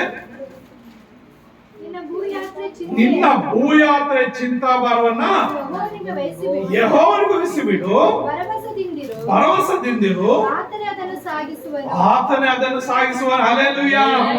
ಅದಕ್ಕೆ ಈತನು ಹೇಳ್ತಾ ಇದ್ದಾನೆ, ನಿನಗೆ ಮನಸ್ಸಿದ್ದರೆ ನನ್ನನ್ನ ಶುದ್ಧ ಮಾಡು. ಅಂದ್ರೆ ಆತನ ಭಾರವನ್ನು ತೆಗೆದು ಯೇಸು ಸ್ವಾಮಿ ಮೇಲೆ ಹಾಕ್ಬಿಡ್ತಾ ಇದ್ದಾನೆ. ಆ ಕುಷ್ಠರೋಗಿ ತನ್ನ ಭಾರವನ್ನು ತೆಗೆದು, ತನ್ನ ಶಾಪ ಪಾಪ ಎಲ್ಲವನ್ನು ತೆಗೆದು ಯೇಸು ಸ್ವಾಮಿ ಮೇಲೆ ನಿನ್ನಂತೆ ಮನಸ್ಸಿದ್ರೆ ನನ್ನ ಗುಣಪಡಿಸು. ಯೇಸು ಸ್ವಾಮಿ ಬಂದಿರೋದೇನಕ್ಕೆ? ಗುಣಪಡಿಸುವುದಕ್ಕಾಗಿ. ಆತನ ಬಂದಿದ್ದು, ಲೋಕಕ್ಕೆ ಬಂದಿದ್ದು ಎರಡೇ ಕಾರ್ಯ. ಮೊದಲು ರೋಗದಲ್ಲಿರುವವರಿಗೆ ರೋಗಗಳನ್ನು ಬಿಡಿಸುವುದಕ್ಕಾಗಿ, ಎರಡನೇದಾಗಿ ಪಾಪಗಳಿಂದ ಇರುವಂತವ್ರಿಗೆ ಪಾಪಗಳಿಂದ ವಿಮುಕ್ತಿ ಕೊಟ್ಟು ನಿತ್ಯ ರಾಜ್ಯಕ್ಕೆ ಸೇರಿಸುವುದಕ್ಕಾಗಿ. ಆತನ ಬಂದಿದ್ದು ಕೆಟ್ಟು ಹೋಗಿರುವಂತವನ್ನ ಹುಡುಕಿ ರಕ್ಷಿಸುವುದಕ್ಕೆ ಬಂದಿರೋದು. ಹಾಗಾಗಿ ಪ್ರಿಯ ನನ್ನ ಸಹೋದರರೇ, ಆತನ ಹೇಳ್ತಾರೆ, ಸ್ವಾಮಿ ನಿನ್ ಮನಸ್ಸಿದ್ದರೆ ನನ್ನನ್ನು ಶುದ್ಧ ಮಾಡಬಲ್ಲೆ. ಆಗ ತಕ್ಷಣ ಯೇಸು ಸ್ವಾಮಿ ಏನ್ ಹೇಳ್ತಾರ ಕೊಡ್ತಾ ಇದ್ದಾನೆ, ಆತನು ಕೈ ನೀಡಿ ಅವನನ್ನು ಮುಟ್ಟಿ. ನಾನು ಆಗಲೇ ಸ್ಟಾರ್ಟಿಂಗ್ ಹೇಳಿದೆ, ಕುಷ್ಠರೋಗಿನ ಯಾರು ಮುಟ್ಟಲ್ಲ ಅಂತ. ಮುಟ್ಟಿದ್ರೆ ಆ ರೋಗ ಬಂದ್ಬಿಡ್ತದ್ರಿ. ನನಗೆ ಕೊರೋನಾ ಬಂದಿತ್ತು, ನನ್ನ ಮಗಳು ಬಂದು ಮುಟ್ಕೊಂಡ್ಬಿಟ್ಲು, ನಾನು ಅಳಿಯ ನಾನು ಮುಟ್ಬಿಡಿ, ಅವ್ರಿಬ್ರಿಗೂ ಕೊರೋನಾ ಬಂದ್ಬಿಟ್ಲು. ಅವಾಗ ಹಾಗೆ ಅದು ಅಂಟು ರೋಗ. ಅದಕ್ಕೆ ಲಕ್ಷಾಂತರ ರೂಪಾಯಿ ಖರ್ಚು ಮಾಡಬೇಕಾಯ್ತು. ದೇವ್ರ ಮಹಾಕೃಪೆ ನನ್ನ ಮೇಲಿತ್ತು, ದೇವ್ರ ಪ್ರೀತಿ ನನ್ನ ಮೇಲಿತ್ತು. ನಾನು ದೇವ್ರಿಗೆ ಸರೆಂಡರ್ ಆದೆ. ಆ ರೋಗದಿಂದ ನನ್ನ ಸಾಯಿಸ್ಲಿಲ್ಲ, ಬಿಡಿಸ್ಬಿಟ್ಟ. ಮತ್ತೆ ಅದನ್ನ ಇವಾಗ ಸುವಾರ್ತೆ ಸಾರ್ಲಿಕ್ಕೆ ಸಾಕ್ಷಿಯಾಗಿ ಇಟ್ಕೊಂಡಿದ್ದಾನೆ. ದೇವ್ರ ನಾಮಕ್ಕೆ ಮಹಿಮೆ ಉಂಟಾಗ್ಲಿ. ಅದು ನನ್ನ ಘನತೆ ಅಲ್ಲ, ದೇವ್ರು ನನ್ನ ಪ್ರೀತಿಸಿದ್ರಿಂದ, ನಾನು ಸರೆಂಡರ್ ಆಗಿರಿಂದ, ದೇವರೇ ನೀನೇ ನನ್ನ ಈ ರೋಗದಿಂದ ಬಿಡಿಸು ಅಂತ ಸರೆಂಡರ್ ಆಗಿರಿಂದ ಅದನ್ನು ನನ್ನ ಪ್ರೀತಿಸಿ ಆ ರೋಗದಿಂದ ಬಿಡಿಸಿದ. ಅದಕ್ಕೆ ಯೇಸು ಸ್ವಾಮಿ ಏನ್ ಮಾಡ್ದ, ಅವ್ನು ಮುಟ್ಟಿದ ಅಲ್ಲಿ ಕೈ ನೀಡಿ ಅವನು ಮುಟ್ಟಿದ. ಹಿಂಗೆ ಭಯ ಪಡ್ತಾರೆ ಎಲ್ಲರೂ ಕುಷ್ಠರೋಗ ಮುಟ್ಟೋದಕ್ಕೆ. ಆದ್ರೆ ಯೇಸು ಮುಟ್ಟಿ ಅವನನ್ನು ನನಗೆ ಮನಸ್ಸುಂಟಪ್ಪ ಶುದ್ಧವಾದಂತ ತಕ್ಷಣ ಏನಾಯ್ತು ಅಲ್ಲಿ? ಕೂಡಲೇ ಅವನ ಕುಷ್ಠವು ನಾಶ ಆಯ್ತು. ಪ್ರಿಯ ನನ್ನ ಸಹೋದರ ಸಹೋದರರೇ, ಅದಕ್ಕಾಗಿ ನಾವು ಮತ್ತಾಯ ಬರೆದ ಸುವಾರ್ತೆ 27ನೇ ಅಧ್ಯಾಯ 4ನೇ ವಚನದಲ್ಲಿ ಒಂದು ಮಾತು ಹೇಳ್ತೀವಿ. ಮತ್ತಾಯ ಬರೆದ ಸುವಾರ್ತೆ 27ನೇ ಅಧ್ಯಾಯ 4ನೇ ವಚನ, ಪಾಪ ಮಾಡಿದ್ದೇನೆ, ತಪ್ಪಿಲ್ಲದವನನ್ನು ಮರಣಕ್ಕೆ ಒಪ್ಪಿಸಿಕೊಟ್ಟು ಪಾಪ ಮಾಡಿದೆನು ಅಂದನು. ಯಾರು? ಇಸ್ಕರಿಯೋತ ಯೂದನು. ಏನ್ ಮಾಡ್ತಾನ ಅವನು? 30 ರೂಪಾಯಿಗಳಿಗೆ, 30 ರೂಪಾಯಿ ಬೆಳ್ಳಿ ನಾಣ್ಯಗಳಿಗೆ ಏನ್ ಮಾಡ್ತಾನೆ? ಯೇಸು ಸ್ವಾಮಿ ಕೊಟ್ಬಿಡ್ತಾನೆ. ಇವನು ಯೇಸು ಸ್ವಾಮಿ ಶಿಷ್ಯನು. 12 ಶಿಷ್ಯರಲ್ಲಿ ಇವನು ಒಬ್ಬನು. ನೋಡ್ರಿ, ಯೇಸು ಸ್ವಾಮಿ ಜೊತೆ ಎಲ್ಲ 12 ಜನ ಶಿಷ್ಯರಿದ್ರು. 12 ಜನ ಶಿಷ್ಯರು ಕೂಡ 12 ರೀತಿಯಲ್ಲಿ ಜೀವಿಸ್ತಾ ಇದ್ರು. ಒಬ್ಬನಿಗೆ ಲೀಡರ್ ಆಗ್ಬೇಕಂತ ಆಸೆ, ಒಬ್ಬನು ಯೇಸು ಸ್ವಾಮಿ ಎದೆ ಮೇಲೆ ಹೊರ್ಕೊಂಡಿರ್ಬೇಕಂತ ಆಸೆ, ಇನ್ನೇ ಒಂದಿಬ್ಬರಿಗೆ ಅಣ್ಣ ತಮ್ಮಂದಿರಿಗೆ ಒಬ್ಬನ ಬಲಗಡೆಯಲ್ಲಿ ಇರ್ಬೇಕು, ಒಬ್ಬನ ಎಡಗಡೆಯಲ್ಲಿ ಇರ್ಬೇಕು. ಒಬ್ಬನಿಗೆ ಲೀಡರ್ ಆಗ್ಬೇಕಂತ ಆಸೆ, ಒಬ್ಬನಿಗೆ ಖಜಾಂಚಿ, ದುಡ್ಡು ದುಡ್ಡು ದುಡ್ಡು ದುಡ್ಡು. ಈ ಯಾವ ಇಸ್ಕರಿಯೋತನು ಇವನಿಗೆ ಖಜಾಂಚಿನೇ ಕೊಟ್ಟಿದ್ದ. ಅವನೇನ್ ಮಾಡ್ತಾನೆ, ಆ ಖಜಾಂಚಿ ಕೊಟ್ಟಿದ್ರು ಕೂಡ ಕೇವಲ 30 ರೂಪಾಯಿ ಬೆಳ್ಳಿ ನಾಣ್ಯಗಳಿಗೆ ಯೇಸು ಸ್ವಾಮಿನೇ ಮಾರಾಕ್ ಬಿಡ್ತಾನೆ. ಅವಾಗ ಯೇಸು ಸ್ವಾಮಿ ತಗೊಂಡೋಗಿ ಹೊಡೆದು ಬಡಿದು ಶಿಲುಬೆಗೆ ಹಾಕಿ ಆತನ ಮರಣ ಕೊಟ್ಬಿಡ್ತಾರೆ. ಶಿಲುಬೆ ಮೇಲೆ ಸತ್ತೋಗ್ಬಿಡ್ತಾನೆ. ಆಮೇಲೆ ಪಶ್ಚಾತ್ತಾಪ ಪಡ್ತಾನೆ. ಏನಂತ? ತಪ್ಪಿಲ್ಲದವನನ್ನ ಇದು ಕೊಟ್ಟು ಪಾಪ ಮಾಡಿದನು. ಮಾನಸಾಂತರ ಹೊಂದುತ್ತಾ ಇದ್ದಾನ್ರಿ. ಆದ್ರೆ ಅವನು ಒಂದು ತಪ್ಪು ಮಾಡಿಬಿಡ್ತಾನೆ. ಏನ್ ತಪ್ಪು ಮಾಡ್ತಾನೆ ಅಂದ್ರೆ ಆತರ ನೇಣಾಕೊಂಡ್ ಬಿಡ್ತಾನೆ. ಏನ್ ಮಾಡ್ತಾನೆ? ನಾನು ತಪ್ಪಿಲ್ಲದವ್ರು, ಏನು ತಪ್ಪಿಲ್ಲದಂತ ಆ ನಿಜ ದೇವರಾದಂತ ಯೇಸುವನ್ನೇ ನಾನು ಆ 30 ರೂಪಾಯಿಗೆ ನಾನು ಇಟ್ಕೊಟ್ಬಿಟ್ನೆ, ನಾನು ತಪ್ಪು ಮಾಡಿದ್ದೇನೆ, ಪಾಪ ಮಾಡ್ಬಿಟ್ನೆ ಅಂತ ಹೇಳಿ ಹೋಗಿ ನೇಣಾಕೊಂಡು ಸತ್ತು ಹೋಗ್ತಾನೆ. ಆದ್ರೆ ಒಂದು ಕಡೆ ಯೇಸು ಸ್ವಾಮಿ ಅವನು ಪ್ರೀತಿ ಮಾಡ್ತಾ ಇದ್ದಾನೆ ಅಂತ ಹೇಳ್ತಾರೆ. ನೋಡ್ರಿ, ಯೋಹಾನ್ ಬರೆದ ಸುವಾರ್ತೆ 21ನೇ ಅಧ್ಯಾಯದಲ್ಲಿ ನಾವು ನೋಡುವಾಗ 21, 22ನೇ ವಚನದಲ್ಲಿ ನಾವು ನೋಡ್ರಿ, ಯೋಹಾನ್ ಬರೆದ ಸುವಾರ್ತೆ 21, 21, 22. ಇವನನ್ನು ಪೇತ್ರನು ಕಂಡು ಯೇಸುವನ್ನು, ಸ್ವಾಮಿ ನಿನ್ನ ವಿಷಯವೇನು ಎಂದು ಕೇಳಲು. ಏನಂತೆ? ಇವನನ್ನು ಕಂಡು ಪೇತ್ರನು, ಸ್ವಾಮಿ ಇವನ ವಿಷಯದಲ್ಲಿ ಏನ್ ಮಾಡ್ಬೇಕು? ಯಾವ ವಿಷಯದಲ್ಲಿ? ಯೂದನು, ಇಸ್ಕರಿಯೋತ ಯೂದನ್, ಇವ್ನು ನಿನ್ ಹಿಡ್ಕೊಂಡ್ಬಿಟ್ನಲ್ಲ ಸ್ವಾಮಿ, ಇವನ್ ವಿಷಯದಲ್ಲಿ ನಾವ್ ಏನ್ ಮಾಡ್ಬೇಕಂದ್ರೆ ಅಲ್ಲಿ ಏನ್ ಹೇಳ್ತಾ ಇದ್ದಾನೆ? ಯೇಸು ಅವನಿಗೆ ನಾನು ಬರುವ ತನಕ ಇವನು ಇರಬೇಕಂತ ನನಗಿದ್ದರೆ ಮನಸ್ಸಿದ್ರೆ ಅದು ನಿನಗೇನು? ಇವನು ನಾನು ಬರೋ ತನಕ ಇವನು ಇರ್ಬೇಕಂತ ನನಗೆ ಮನಸ್ಸಿದ್ರೆ ನಿನಗೇನಪ್ಪ? ಅವನ್ ನಾನು ಪ್ರೀತಿ ಮಾಡ್ತೀನಿ, ಅವನಿಗೋಸ್ಕರ ಕೂಡ ನಾನು ನಾನು ಪ್ರಾಣವನ್ನು ಕೊಟ್ಟಿದ್ದೀನಿ, ರಕ್ತವನ್ನು ಚೆಲ್ಲಿದ್ದೀನಿ. ಹಾಗಾಗಿ ಈ ಲೋಕದಲ್ಲಿ ಹೆಚ್ಚು ಕಡಿಮೆ ಏನಲ್ಲಿ ಎಲ್ಲರೂ ಪಾಪಿಗಳೇ, ಎಲ್ಲರೂ ರಕ್ಷಿಸುವುದಕ್ಕಾಗಿ ನಾನು ಬಂದಿದ್ದೀನಿ. ಅವನ್ ನಾನು ಪ್ರೀತಿ ಮಾಡ್ತಾ ಇದ್ದೇನಪ್ಪ, ಅವ್ನು ನಾನು ಬರೋದಂತೆ ಇರ್ಲಿ, ಮುಂದಿನ ಯೋಚನೆ ಆಮೇಲೆ ಮಾಡ್ತೀನಿ. ಆದ್ರೆ ನಿನ್ಗೇನಂತ ಹೇಳ್ತಾರೆ ಅಂದ್ರೆ, ಆ ಯೂದನನ್ನು ಕೂಡ ಯೇಸು ಸ್ವಾಮಿ ಪ್ರೀತಿ ಮಾಡ್ತಾ ಇದ್ರಿ. ಆತನು ಒಪ್ಕೊಳ್ತಾ ಇದ್ದಾನೆ, ಅಯ್ಯೋ ಏನು ತಪ್ಪಿಲ್ಲದವ್ ನಾನು ಅನ್ಯಾಯವಾಗಿ 30 ರೂಪಾಯಿಗೆ ಮಾರ್ಬಿಟ್ನಂತ ಪಶ್ಚಾತ್ತಾಪ ಪಡ್ತಾ ಇದ್ದಾನೆ. ಅಂದ್ರೆ ಪಶ್ಚಾತ್ತಾಪ ಹೃದಯ ಯಾರಲ್ಲಿ ಇರ್ತದೋ, ಪಶ್ಚಾತ್ತಾಪ ಹೃದಯ ಯಾರಲ್ಲಿ ಇರ್ತದೋ ಅವ್ರನ್ನ ದೇವ್ರ ಏನ್ ಮಾಡ್ತಾನೆ, ಬಿಡಿಸ್ತಾನೆ. ಅವರನ್ನು ತನ್ನ ರಾಜ್ಯದಲ್ಲಿ ಸೇರಿಸ್ಕೊಳ್ತಾನೆ. ಅವರ ಜೀವಿತನ ಬದಲಾಯಿಸ್ತಾನೆ. ಅವರ ಜೀವಿತನ ಬದಲಾಯಿಸಿ ಅವ್ರಿಗೆ ಈ ಲೋಕದಲ್ಲಿ ಏನೇನು ಅಗತ್ಯಗಳಿದೆಯೋ ಎಲ್ಲ ಒದಗಿಸ್ಕೊಡ್ಲಿಕ್ಕೆ ಅದನ್ನು ಶಕ್ತರಾಗಿದ್ದಾರೆ. ಹಾಗಾಗಿ ಯಾಕೆಂದ್ರೆ ಅದನ್ನು ಯೇಸು ಕ್ರಿಸ್ತ ಪ್ರೀತಿಸುವ ಮನಸ್ಸು. ನಾವು ಫಿಲಿಪ್ಪಿ 2ನೇ ಅಧ್ಯಾಯ 5ನೇ ವಚನದಲ್ಲಿ ನಾವು ನೋಡ್ತೇವೆ. ಫಿಲಿಪ್ಪಿ 2ನೇ ಅಧ್ಯಾಯ 5ನೇ ವಚನದಲ್ಲಿ ಏನ್ ಹೇಳುತ್ತೆ, ಕ್ರಿಸ್ತ ಯೇಸುವಿನಲ್ಲಿದ್ದಂತ ಮನಸ್ಸು ನಿಮ್ಮಲ್ಲಿ ಇರಲಿ. Hallelujah, hallelujah. ಯಾಕಂದ್ರೆ ಆತನ ಶತ್ರುವನ್ನೇ ಪ್ರೀತಿಸುವ ಮನಸ್ಸು ಆತನಿಗೆ. ಏನು, ತನ್ನ ನಿಡುಕೊಟ್ಟವನನ್ನ ಪ್ರೀತಿಸುವಂತ ಮನಸ್ಸು ಆತನಿಗಿದೆ. ಆತನಿಗೆ ಪ್ರಿಯನ ಸಹೋದರರೇ, ಯೇಸು ಸ್ವಾಮಿಯಲ್ಲಿದ್ದಂತ ಮನಸ್ಸು ನಿನ್ನಗಿರುವುದಾದರೆ ಆತನು ನಿನ್ನನ್ನ ಸೇರಿಸ್ಕೊಳ್ತಾನೆ. ಆತನು ತನ್ನ ರಾಜ್ಯದಲ್ಲಿ ಸೇರಿಸ್ಕೊಳ್ತಾನೆ. ಯುಗಾಂತರ ತನ್ನ ಜೊತೆಯಲ್ಲಿ ಆತನ ನಿನ್ನ ಇಟ್ಕೊಂಡು ಆತನಾಗಿದ್ದಾನೆ. ಕಾರಣ ಆತ ನಿನಗೋಸ್ಕರನೇ ಆ ಪರಲೋಕವನ್ನು ಬಿಟ್ಟು ಈ ಭೂಲೋಕಕ್ಕೆ ಬಂದದ್ದು. ನಿನ್ನ ರಕ್ಷಣೆ ಕೊಡುವುದಕ್ಕಾಗಿ ಒಬ್ಬ ಮನುಷ್ಯನು ಪಾಪ ಬಿಡುಗಡೆ ಆಗ್ಬೇಕಂದ್ರೆ ಮನುಷ್ಯನ ರಕ್ತನೇ ಬೇಕು, ಅದು ಪರಿಶುದ್ಧ ರಕ್ತ ಬೇಕು. ಹಾಗಾಗಿ ಆತನ ಪರಿಶುದ್ಧನಾಗಿ ಕನ್ಯೆ ಮರಿಯಳಲ್ಲಿ ಜನಿಸಿ ಬಂದು ಆ ಮನುಷ್ಯರ ಪಾಪ ಬಿಡುಗಡೆ ಕೊಡುವುದಕ್ಕಾಗಿ ಮನುಷ್ಯನಾಗಿ ತನ್ನನ್ನ ಯಜ್ಞದ ಬಲಿಯಾಗಿ ಆತನ ಸಮರ್ಪಿಸಿಕೊಳ್ತಾರೆ. ಆದ್ರಿಂದ ಅಂತ ಪ್ರೀತಿ ಯೇಸು ಕ್ರಿಸ್ತನಿಗಿದೆ. ಹಾಗಾಗಿ ನಾವು ಆದಿ ಕಾಂಡದಲ್ಲಿ 50ನೇ ಅಧ್ಯಾಯದಲ್ಲಿ ನೋಡುವಾಗ 20-21ನೇ ವಚನಗಳಲ್ಲಿ ಯೋಸೇಫನ ಒಂದು ಮಾತಲ್ಲಿ ನೋಡ್ತಾ ಇದ್ದೀವಿ. ಏನಂತ, ಆದುದರಿಂದ ನೀವು ಸ್ವಲ್ಪವೂ ಭಯಪಡಬೇಡಿರಿ. 20-21ನೇ ವಚನ, 50ನೇ ಅಧ್ಯಾಯ 20ನೇ ವಚನ. ನೀವಂತೂ ನನಗೆ ಕೇಡಾಗಬೇಕೆಂದು ಎಣಿಸಿದ್ದೀರಿ, ಆದರೆ ದೇವರು ಮೇಲಾಗಬೇಕೆಂದು ಸಂಕಲ್ಪಿಸಿದನು. ಯಾರು ಅವರು? ನೀವಂತಂದ್ರೆ ಯೋಸೇಫನ ಅಣ್ಣಂದಿರು, ಒಂದೇ ತಂದೆಯಲ್ಲಿ ಹುಟ್ಟಿದಂತ ಮಕ್ಕಳಿಗೂ. ಯೋಸೇಫನ 12 ಜನ ಮಕ್ಕಳು. ಯೋಸೇಫನ 11ನೇವನು, ಅವನಿಗಿಂತ ದೊಡ್ಡವರು 10 ಜನ ಇದ್ದಾರೆ. 10 ಜನ ಏನ್ ಮಾಡ್ತಾರೆ ಅಂದ್ರೆ ಯೋಸೇಫನನ್ನ 20 ರೂಪಾಯಿಗೆ ಮಾರಾಕ್ ಬಿಡ್ತಾರೆ. ಎಷ್ಟು? 20. ಆಗ ಮನುಷ್ಯನ ಮಾರೋ ಕಾಲ, ಮನುಷ್ಯನ್ ಮಾರಾಕ್ತಾ ಇದ್ದೆ, ಕೊಂಡ್ಕೊಳ್ತಾ ಇದ್ದೆ. ಈಗ ಮನುಷ್ಯನ ಯಾರು ಕೊಂಡ್ಕೊಳ್ಳೋದಿಲ್ಲ, ಯಾರು ಮಾರೋಂಗಿಲ್ಲ. ಆದಾಗ ಆ ಕಾಲದಲ್ಲಿ ಬರೀ 20 ರೂಪಾಯಿ. ಯಾರು? ಅವನು ಸ್ವಂತ ತಮ್ಮನ್ನೇ. ಯಾಕಂದ್ರೆ ತಂದೆ ತಮ್ಮನ ಚೆನ್ನಾಗಿ ಪ್ರೀತಿ ಮಾಡ್ತಾ ಇದ್ರು, ಇವ್ರು ತಪ್ಪುಗಳು ಮಾಡ್ತಾ ಇದ್ರು, ಕೆಡುಕು ಮಾಡ್ತಾ ಇದ್ರು. ಹಾಗಾಗಿ ಇವ್ರು ಏನೋ ತಪ್ಪು ಮಾಡಿದ್ರೆ ಹೋಗಿ ತಂದೆಗೆ ತಿಳಿಸ್ತಾ ಇದ್ದ. ಅವನು ಅವಾಗ ತಂದೆ ಅವ್ರನ್ನ ಬೈತಾ ಇದ್ದ, ಏನೋ ಈಗ ಮಾಡ್ತೀರಿ ಹಾಗೆ ಮಾಡ್ತೀರಿ ಅಂತ ಹೇಳಿ. ಅದಕ್ಕೆ ಇವ್ರು ನಮ್ಮ ಮೇಲೆ ಚಾಡಿ ಹೇಳ್ತಾನೆ. ಸ್ವಂತ ತಮ್ಮನ್ನೇ ಈ ಸಾಯಿಸಬೇಕು ಅಂತ ಆಲೋಚನೆ ಮಾಡ್ತಾರೆ. ಆದ್ರೆ ದೇವ್ರು ಅವರಲ್ಲಿ ಒಬ್ಬರನ್ನು ಮಾತಾಡಿ ಸಾಯಿಸ್ಬಿಟ್ರೆ ಅವ್ನ ಗುಂಡಿಯಲ್ಲಿ ಹಾಕ್ಬಿಡ್ತಾರೆ. ಅಣ್ಣ ನಾನು ಬಸ್ರೋ, ಇಲ್ಲಿ ನೀರಿಲ್ಲ, ಬಿಸಿ ಇಲ್ಲ, ಬಿಸಿ ಗಾಳಿ ಇಲ್ಲ, ಬಿಸಿ ಬಸ್ತಿರೋ ಅಂದ್ರೆ ಅವ್ರ ಕರಿಕರ ತೋಡೋದಿಲ್ಲ. ಅದೇ ಸಮಯದಲ್ಲಿ ಯಾರೋ ವ್ಯಾಪಾರಿಗಳು ಹೋಗ್ತಾ ಇರ್ತಾರೆ. ಆ ವ್ಯಾಪಾರಿಗಳು ನೋಡಿ ಅವ್ರು ಕರೆದು ಬಿಟ್ಟು ಇವ್ನ 20 ರೂಪಾಯಿಗೆ ಮಾರ್ಬಿಡ್ತಾರೆ. ಆ 20 ರೂಪಾಯಿಗೆ ಮಾರ್ಬಿಟ್ಟು ಆಮೇಲೆ ಅವ್ನು ಹೋಗ್ತಾನೆ, ಎಲ್ಲೋ ಒಂದು ಮನೆಯಲ್ಲಿ ಸೇರ್ತಾನೆ, ಒಬ್ಬ ಯಜಮಾನ್ ಮನೆಯಲ್ಲಿ. ಆ ಯಜಮಾನ ಏನ್ ಮಾಡ್ತಾನೆ, ದೇವ್ರು ಅವನ ಜೊತೆಲಿ ಇರ್ತಾನೆ. ಅದಕ್ಕೆ ಯಜಮಾನ ಎಲ್ಲ ಅವ್ನು ಪ್ರೀತಿ ಮಾಡಿ ಮನೆ ಜವಾಬ್ದಾರಿ ಎಲ್ಲ ಅವ್ನು ಕೊಟ್ಬಿಡ್ತಾನೆ. ಚೆನ್ನಾಗಿರ್ತಾನೆ ಅವನು. ಯೋಸೇಫನಲ್ಲಿದ್ರೆ ಅಲ್ಲಿ ದೇವ್ರು ಇರ್ತಾನೆ. ಆದ್ರೆ ಅವನು ಅಂದವಾಗಿರ್ತಾನೆ, ಚಂದವಾಗಿರ್ತಾನೆ. ನನ್ನಂತ ಗ್ಯಾರಂಟಿ ಕಲರ್ ಅಲ್ಲ, ಅವನು ಇನ್ನೂ ಚೆನ್ನಾಗಿರ್ತಾನೆ. ಹಾಗಾಗಿ ಏನಾಗುತ್ತಂದ್ರೆ ಅವನ ಮೇಲೆ ಆ ಯಜಮಾನ್ ನೆಮ್ಮದಿನ ಕಣ್ಣಾಗ್ಬಿಡ್ತಾನೆ. ನೀನು ನೋಡಕ್ಕೆ ತುಂಬಾ ಚೆನ್ನಾಗಿದ್ಯಾ, ಅಂದವಾಗಿದ್ಯಾ, ನಮ್ಮ ಯಜಮಾನ್ ನನ್ನ ಮನೆ ಇಲ್ಲ, ಬಾ ನನ್ನೊಟ್ಟಿಗೆ ಸಂಘ ಮಾಡು, ನನ್ನೊಟ್ಟಿಗೆ ನಾವಿಬ್ರು ಎಂಜಾಯ್ ಮಾಡೋಣ ಅಂತ ಹೇಳುವಾಗ ಆತನು ಹೇಳ್ತಾನೆ, ಅಮ್ಮ ನಿನ್ನ ಯಜಮಾನ ಇದರೆಲ್ಲದರ ಮೇಲೆ ನನ್ ದೊರೆತನ ಕೊಟ್ಟಿದ್ದಾನಮ್ಮ, ಅಧಿಕಾರ ಕೊಟ್ಟಿದ್ದಾನೆ. ನನ್ನ ಯಜಮಾನ್ ಹೆಂಡತಿ ನೀನು, ನನ್ನ ತಾಯಿ ಸಮಾನ, ನಿನ್ನ ಅಧಿಕಾರ, ನಿನ್ನ ಮೇಲೆ ಅಧಿಕಾರ ನಾನು ಕೊಟ್ಟಿಲ್ಲಮ್ಮ.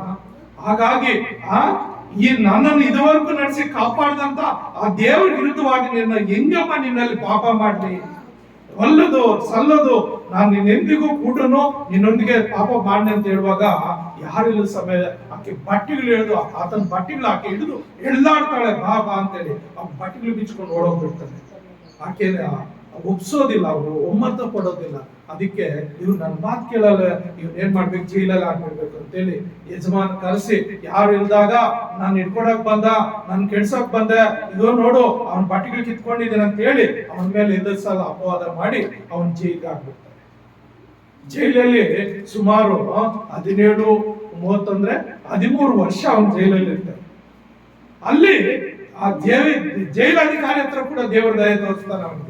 ಅಲ್ಲಿ ಕೂಡ ಆ ಜೈಲಾಧಿಕಾರಿ ಅವನು ಏನ್ ಮಾಡ್ತಾನೆ, ಜೈಲಲ್ಲಿರೋ ಎಲ್ಲಾ ಕೈದಿಗಳನ್ನ ಇವು ನೋಡ್ಕೊಳ್ಳೋ ರೀತಿಯಲ್ಲಿ ಮಾಡ್ತಾನೆ. ಅವನಿಗೆ ದೇವರು ಒಂದು ಸ್ಪೆಷಲ್ ಜ್ಞಾನ ಕೊಟ್ಟಿರ್ತಾನೆ, ಕನಸುಗಳು ಜ್ಞಾನ ಕೊಟ್ಟಿರ್ತಾನೆ. ಅಲ್ಲಿ ಆ ರಾಜನ್ಗೆ ಏನೋ ಒಂದು ಕನಸು ಬೀಳ್ತದೆ, ಆ ಕನಸು ಯಾರು ಹೇಳಕ್ಕಾಗಲ್ಲ.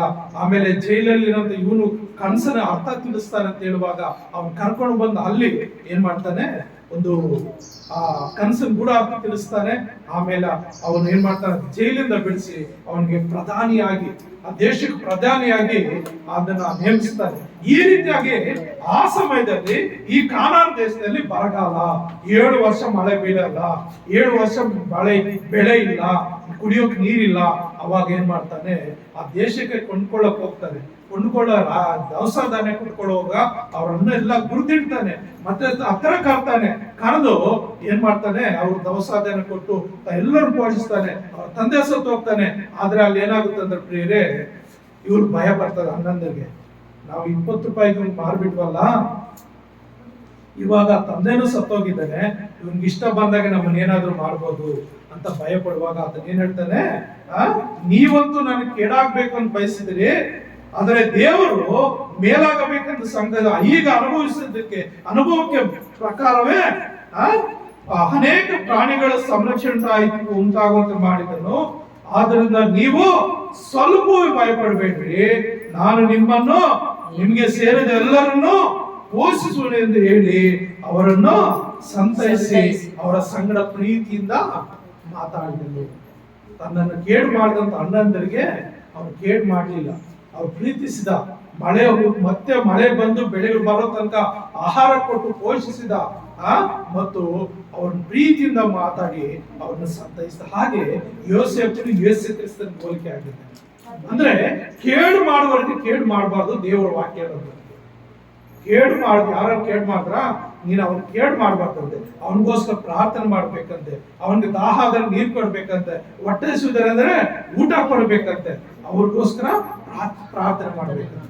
ನಾನು ನಮ್ಮ ಹಳೆ ಸಭೆಗೆ ಹೇಳ್ತಾ ಇದ್ದೆ, ಅವರು ನನಗೆ ಚಾಡಿಗಳು ಹೇಳುವಾಗ, ಸಾರ್ ಅವ್ರು ಹಂಗಂತಾರೆ ಹಿಂಗಂತಾರೆ, ಏನಂದ್ರಮ್ಮ ಏನೇನೋ ಹೇಳ್ತಾ ಇದ್ರು.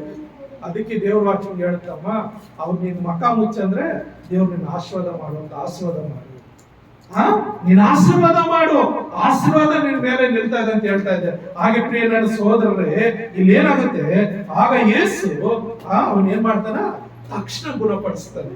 ಯಾರನ್ನ? ಆ ಪಾಪಿ. ನೋಡು ಅಲ್ಲಿ 3ನೇ ವಚನ ಏನ್ ಹೇಳ್ತದೆ, ಆತನ ಕೈ ನೀಡಿ, ಮತ್ತಾಯ ಸುವಾರ್ತೆ 8ನೇ ಅಧ್ಯಾಯ 3ನೇ ವಚನ, ಆತನ ಕೈ ನೀಡಿ ಅವನನ್ನು ಮುಟ್ಟಿ ನನಗೆ ಮನಸ್ಸುಂಟು, ಶುದ್ಧವಾಗುವುದನ್ನು ಕೂಡಲೇ ಅವನ ಕುಷ್ಠವು ವಾಸಿಯಾಯಿತು. ಕೂಡಲೇ, ತಕ್ಷಣ. ಯಾವಾಗ? ಪ್ರೀತಿಸೋ ಮನಸ್ಸು, ಕನಿಕರಿಸುವಂತ ಮನಸ್ಸು ಆ ಯೇಸು ಕ್ರಿಸ್ತ ನಿದ್ದದ್ರಿಂದ ಆತನ ಏನ್ ಮಾಡ್ತಾನೆ, ವಾಸಿಯಾಯಿತು. ಪ್ರಿಯ ನನ್ನ ಸಹೋದರ ಸಹೋದರರೇ, ಹಾಗೆ ದೇವರ ಸನ್ನಿಧಿಗೆ ಯಾರು ತಗ್ಗಿಸಲ್ಪಟ್ಟು ಸರೆಂಡರ್ ಆಗಿ ದೇವರ ಸನ್ನಿಧಿ ಬರ್ತಾರೋ ಅವ್ರು ದೇವ್ರ ಏನ್ ಮಾಡ್ತಾನೆ, ಕ್ಷಮಿಸ್ತಾನೆ, ಅವ್ರನ್ನ ಪ್ರೀತಿಸ್ತಾನೆ. ಅವ್ರಿಗೆ ಎಂತ ರೋಗ ಇದ್ರು ಆ ರೋಗದಿಂದ ಬಿಡುಗಡೆ ಕೊಟ್ಟು ಆತನ ಕಾಪಾಡುವ ಆತನಾಗಿದ್ದಾನೆ.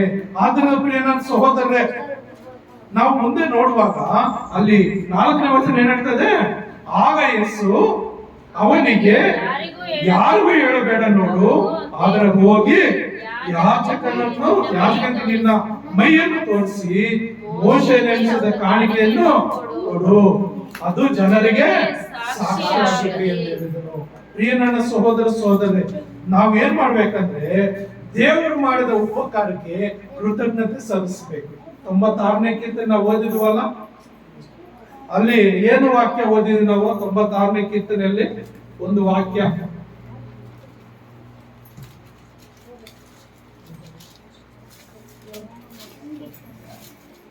ಏನು ವಾಕ್ಯ ಓದಿ? 96ನೇ ಕೀರ್ತನೆಯಲ್ಲಿ ಒಂದು ವಾಕ್ಯ ಓದಿದ್ವಿ. ಯೆಹೋವನಿಗೆ ಹೊಸ ಕೀರ್ತನೆಯನ್ನು 8ನೇ ವಚನ.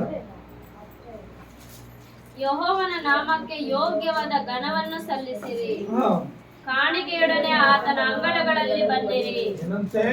ದೇವರು ಮಾಡಿದ ಉಪಕಾರವನ್ನ ಯಾರು ಮರ್ತು ಹೋಗಬಾರದು. ಆತನ ಮಾಡಿದ ಉಪಕಾರಕ್ಕೆ ಸ್ತುತಿಸೋದು, ಅದಕ್ಕೆ ನಾವು ಆರಾಧನೆ ಮಾಡುವುದು. ಹಾಡದ ಮೇಲೆ ಆರಾಧನೆ ಯಾಕೆ ಮಾಡ್ತೀವಿ ಅಂದ್ರೆ, ದೇವರು ಮಾಡೋ ಒಂದೊಂದು ಉಪಕಾರವನ್ನು ನೆನೆಸಿ ಆತನಿಗೆ ಕೃತಜ್ಞತೆ ಸಲ್ಲಿಸಬೇಕು. ಇಲ್ಲಿ ಏನ್ ಹೇಳ್ತಾ ಇದ್ದಾನೆ? ಯಾರಿಗೂ ಹೇಳ್ಬೇಡ ನೋಡು, ಹೋಗಿ ಯಾಚಕನಿಗೆ ನಿನ್ನ ಮೈ ತೋರಿಸಿ ಮೋಶೆ ನೆನೆಸಲು ಕಾಣಿಕೆಯನ್ನು ಕೊಡು. ಅಂದ್ರೆ ಕಾಸಿಂದಿ ఏమంటారు తెలుగులో?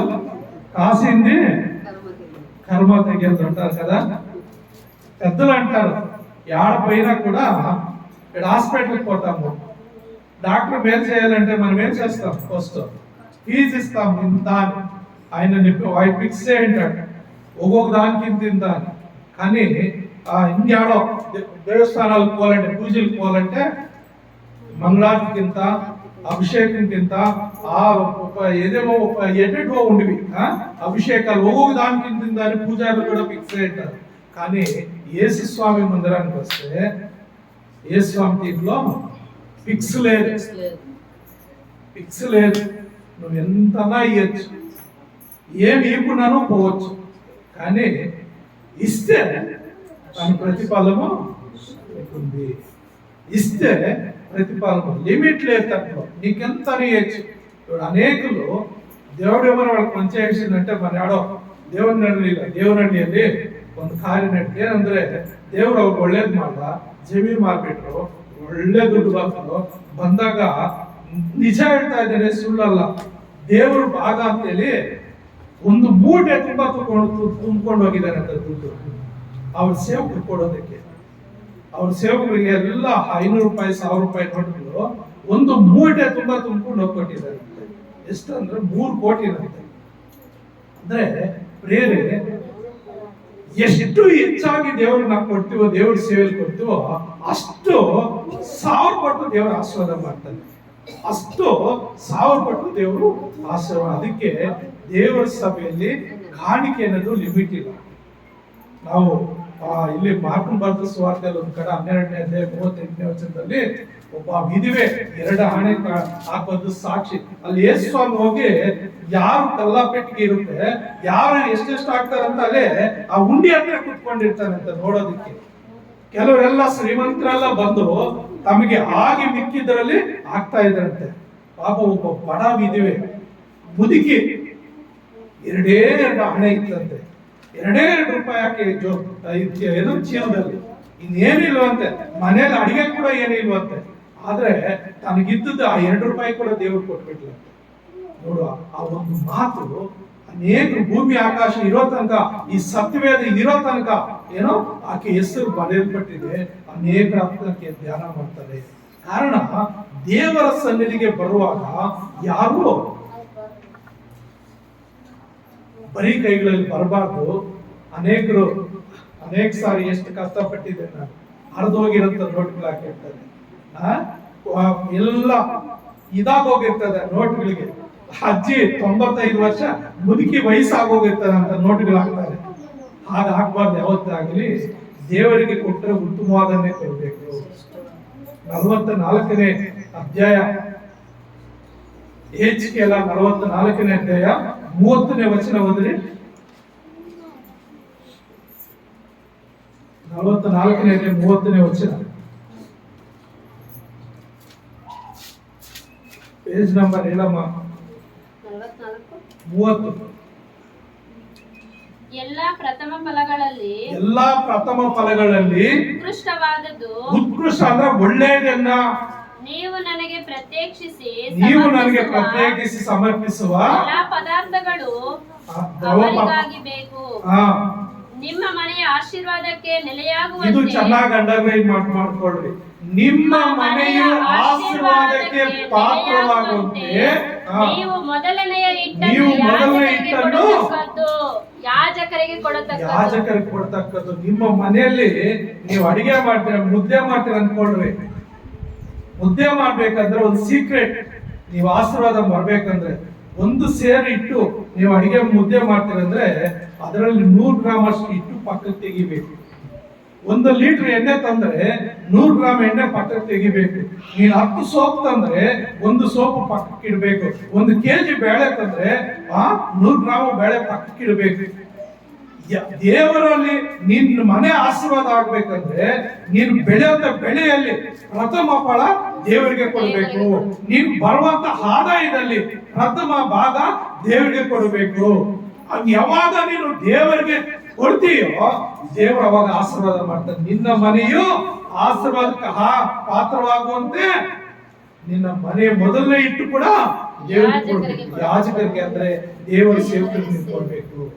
ಕೊಟ್ರೆ ಮಾತ್ರ ನಿನ್ ಮನೆ ಆಶೀರ್ವಾದ ಮಾಡ್ತದೆ. ಅನೇಕರು ಕೊಡೋದನ್ನ ಕೈ ಹಿಂದಕ್ಕೆ ತೆಗಿತಾರೆ, ದೇವ್ರು ಕೂಡ ಹಿಂದಕ್ಕೆ ಹೋಗ್ಬಿಡ್ತಾರೆ. ನೀನ್ ಕೊಡೋದನ್ನ ಕಲಿ, ದೇವ್ರು ಕೂಡ ಹಿಂದಕ್ಕೆ ಕೊಡೋದಕ್ಕೆ ನಿನ್ ಮೇಲೆ ಯಾವಾಗ್ಲೂ ಕೈ ಚಾಚಿರ್ತಾನೆ. ಆತನ ಪ್ರಿಯ ನನ್ನ ಸಹೋದರೇ, ಅದೇ ಯೇಸು ಇಲ್ಲಿ ಹೇಳ್ತಾ ಇದ್ರು, ಮೋಶೆ ನೇಮಿಸಿದ ಕಾಣಿಕೆಯನ್ನು ಕೊಡು, ನಿನ್ ವಾಸಿಯಾಗಿದ್ದಲ್ಲ ಅದ ಕೃತಜ್ಞತೆಯಾಗಿ ದೇವರಿಗೆ ನಿನ್ ಕಾಣಿಕೆ ಕೊಡು. ಏನ್ ನೇಮಿಸಿದನೋ ಅದನ್ನ ನೀನು ದೇವ್ರಿಗೆ ಕೊಡು, ಅದು ಜನರಿಗೆ ಸಾಕ್ಷಿ ಆಗಿರ್ಲಿ. ಅಂದ್ರೆ ದೇವರು ನನಗಿಂತ ಒಳ್ಳೇದು ಮಾಡಿದ್ದಾನೆ, ಹಾಗಾಗಿ ನಾನು ದೇವರಿಗೆ ಇಷ್ಟು ಕಾಣಿಕೆ ಕೊಡ್ತಾ ಇದ್ದೀನಿ. ಅದು ಇನ್ನೊಬ್ಬರನ್ನ ಬಲಪಡಿಸುವ ರೀತಿಯಲ್ಲಿ, ಇನ್ನೊಬ್ಬರನ್ನ ದೇವರಲ್ಲಿ ಬಲಪಡಿಸುವಂತ ರೀತಿಯಲ್ಲಿ ಆ ಮಾತುಗಳು ಯೇಸು ಕ್ರಿಸ್ತನೇ ಸ್ವತಃ ಹೇಳಿದ್ದಾನೆ. ಹಾಗಾಗಿ ಪ್ರಿಯ ನನ್ನ ಸಹೋದರ ಸಹೋದರರೇ, ನಾವು ನೋಡುವಾಗ ಇದನ್ನು ಆಚರಿಸುವಾಗ ಯೆಶಾಯ 58:8 ವಚನ ಏನ್ ಹೇಳ್ತದೆ? ಯೆಶಾಯ 58:8 ಇದನ್ನು ಆಚರಿಸುವಾಗ ಯಾವುದನ್ನ?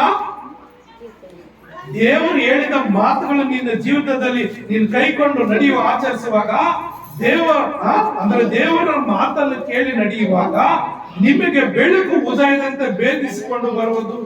ಬೆಳಕು ಅಂದ್ರೆ ರಾತ್ರಿ ಕತ್ತಲಾಗಿತ್ತು, ಬೆಳಗ್ಗೆ ಏನಾಯ್ತು? ಬೆಳಕು ಆ ಕತ್ತನೆಲ್ಲ ಹೋಗಲಾಡಿಸಿ ಯಾವ ರೀತಿ ಮೇಲಕ್ಕೆ ಬಂದು ಇಡೀ ಲೋಕಕ್ಕೆ ಬೆಳಕು ಕೊಡ್ತದೋ, ಒಂದು ಗಿಡ ಉಣಿದಾಗ ಅದು ಭೂಮಿಯಿಂದ ಆಚೆ ಬರುವಾಗ 1 ಎಲೆ 2 ಎಲೆ ಬಿಡ್ತದೆ, ಆಮೇಲೆ ಒಂದೊಂದು ಹಾಲಿ ಚಿಗುರಿ ಮೇಲಕ್ಕೆ ಬೆಳೆದು. ಅದೇ ರೀತಿಯಲ್ಲಿ ದೇವರು ವಾಕ್ಯವನ್ನು ಕೇಳಿ ಅದರ ಪ್ರಕಾರ ನಡೆಯುವಾಗ ಏನಾಗುತ್ತೆ?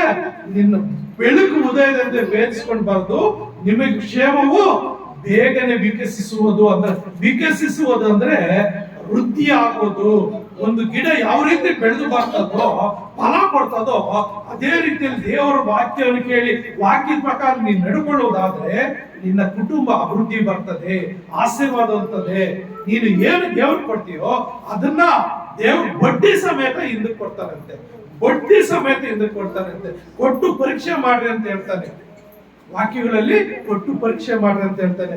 ಆದ್ರೆ ಪ್ರಿಯ ನನ್ನ ಸಹೋದರರೇ, ಆಮೇಲೆ ನಿಮ್ಮ ಧರ್ಮವು ನಿಮ್ಮ ಮುಂಬಲವಾಗಿ ಮುಂದುವರಿಯೋದು. ನೀವು ಮಾಡುವಂತ ದಾನ ಧರ್ಮಗಳು ನಿಮ್ಗೆ ಮುಂಬಲವಾಗಿ ಆಶೀರ್ವಾದವಾಗಿ ನಿಮ್ಗೆ ಮುಂದುವರಿತದೆ. ಯೆಹೋವನ ಮಹಿಮೆಯು ನಿಮ್ಗೆ ಹಿಂಬಲವಾಗಿರೋದು. ಅಂದ್ರೆ ನೀನು ಮುಂದೆ ಹೋಗ್ತಾ ಇರ್ತೀಯ. ಒಂದು ವೇಳೆ ಯಾರಾದ್ರೂ ಶತ್ರು ಬಂದ್ರೆ ನೀನ್ ಬೇಕಾದ್ರೆ ರಚಿಸಬಹುದು. ಹಿಂದೆ ಬರೋರ್ನ ಹೆಂಗ್ ನೋಡ್ತೀಯ? ನಿನ್ ಗೊತ್ತಾಗೋದಿಲ್ಲ. ಆದ್ರೆ ನೀನ್ ದೇವ್ರ ಮಗನಾಗಿ, ದೇವ್ರ ಮಗಳಾಗಿ, ದೇವ್ರ ವಾಕ್ಯಾನುಸಾರವಾಗಿ ನೀನ್ ಜೀವಿಸೋದಾದ್ರೆ ದೇವರ ಮಹಿಮೆ ನಿನಗೆ ಹಿಂಬಲವಾಗಿ, ಅಂದ್ರೆ ತನ್ನ ದೂತರನ್ನ ನೀನು ಹಿಂದೆ ಹಾಕಿ ಆತನ ಕಾವಲಾಗಿ ಯಾವುದು ನೀನು ಟಚ್ ಮಾಡೋ ರೀತಿಯಲ್ಲಿ ದೇವರ ಮಹಿಮೆ ನಿಮ್ಗೆ ಹಿಂಬಲವಾಗಿ ನಿಮ್ಮನ್ನು ಕಾಪಾಡುವುದಾಗಿದೆ. ಆತನ ಪ್ರಿಯ ನನ್ನ ಸಹೋದರ ಸಹೋದರಿ, ನನಗೆ ಮನಸ್ಸುಂಟು ಶುದ್ಧನ. ಯಾವಾಗ ಯೇಸು ಸ್ವಾಮಿ ಹತ್ರ ಬಂದವನು ಸರೆಂಡರ್ ಆಗ್ತಾನೆ, ಅಡ್ಡ ಬೀಳ್ತಾನೆ. ಅಡ್ಡ ಬಿದ್ದು, ಸ್ವಾಮಿ ನೀನ್ ಮನಸ್ಸಿದ್ರೆ ನಾನು ಶುದ್ಧ ಮಾಡು, ನನ್ನ ಭಾರ ನಿನ್ ಮೇಲೆ ಹಾಕ್ತಾ ಇದ್ದೀನಿ, ನೀನ್ ಗುಣಪಡಿಸ್ತೀಯಾ? ಗುಣಪಡಿಸು. ಬಿಟ್ಟಾಕ್ತೀಯಾ? ಬಿಟ್ಟಾಕು. ಅದಕ್ಕೆ ಹೇಳ್ತಾನೆ, ನಿನ್ನ ಭೂಯಾತ್ರೆ ಚಿಂತಾಭಾರವನ್ನು ನನ್ನ ಮೇಲೆ ಹಾಕು, ನೀನ್ ನಿಶ್ಚಯ ನಾನು ನೋಡ್ಕೊಳ್ತೀನಿ, ಅದನ್ನ ನಾನ್ ಸರಿಪಡಿಸ್ತೀನಿ. ನಿನ್ ಕಷ್ಟನ, ನಷ್ಟನ, ಸಮಸ್ಯೆಗಳ ಏನೇ ಇರ್ಲಿ ನೀನು ಭಾರ ತಿರುಗಿ ನನ್ನ ಮೇಲೆ ಹಾಕು, ನಾನು ಅದನ್ನ ಸರಿಪಡಿಸ್ತೇನೆ. 55:30-22 ಯೆಶಾಯ 55 ಕೀರ್ತನೆ 55:22 55:22. ನಿನ್ನ ಚಿಂತಾಭಾರವನ್ನು ಯೆಹೋವನ ಮೇಲೆ ಹಾಕು, ನಿನ್ನ ಚಿಂತಾಭಾರ ಯೆಹೋವನ ಮೇಲೆ ಹಾಕು, ಆತನು ನಿನ್ನನ್ನು ಉದ್ಧಾರ ಮಾಡುವನು. ಆತನು ನಿನ್ನನ್ನು ಉದ್ಧಾರ ಮಾಡ. Hallelujah, hallelujah. ನಿನ್ನ ಚಿಂತಾಭಾರವನ್ನು ದೇವರ ಮೇಲೆ ಹಾಕಿದ್ರೆ ಆತನು ನಿನ್ನ ಉದ್ಧಾರ ಮಾಡ್ತಾನೆ. ಹಲ್ಲೆಲೂಯಾ. ನೀತಿವಂತನನ್ನ ಎಂದಿಗೂ ಕದಲಗೊಳಿಸನು.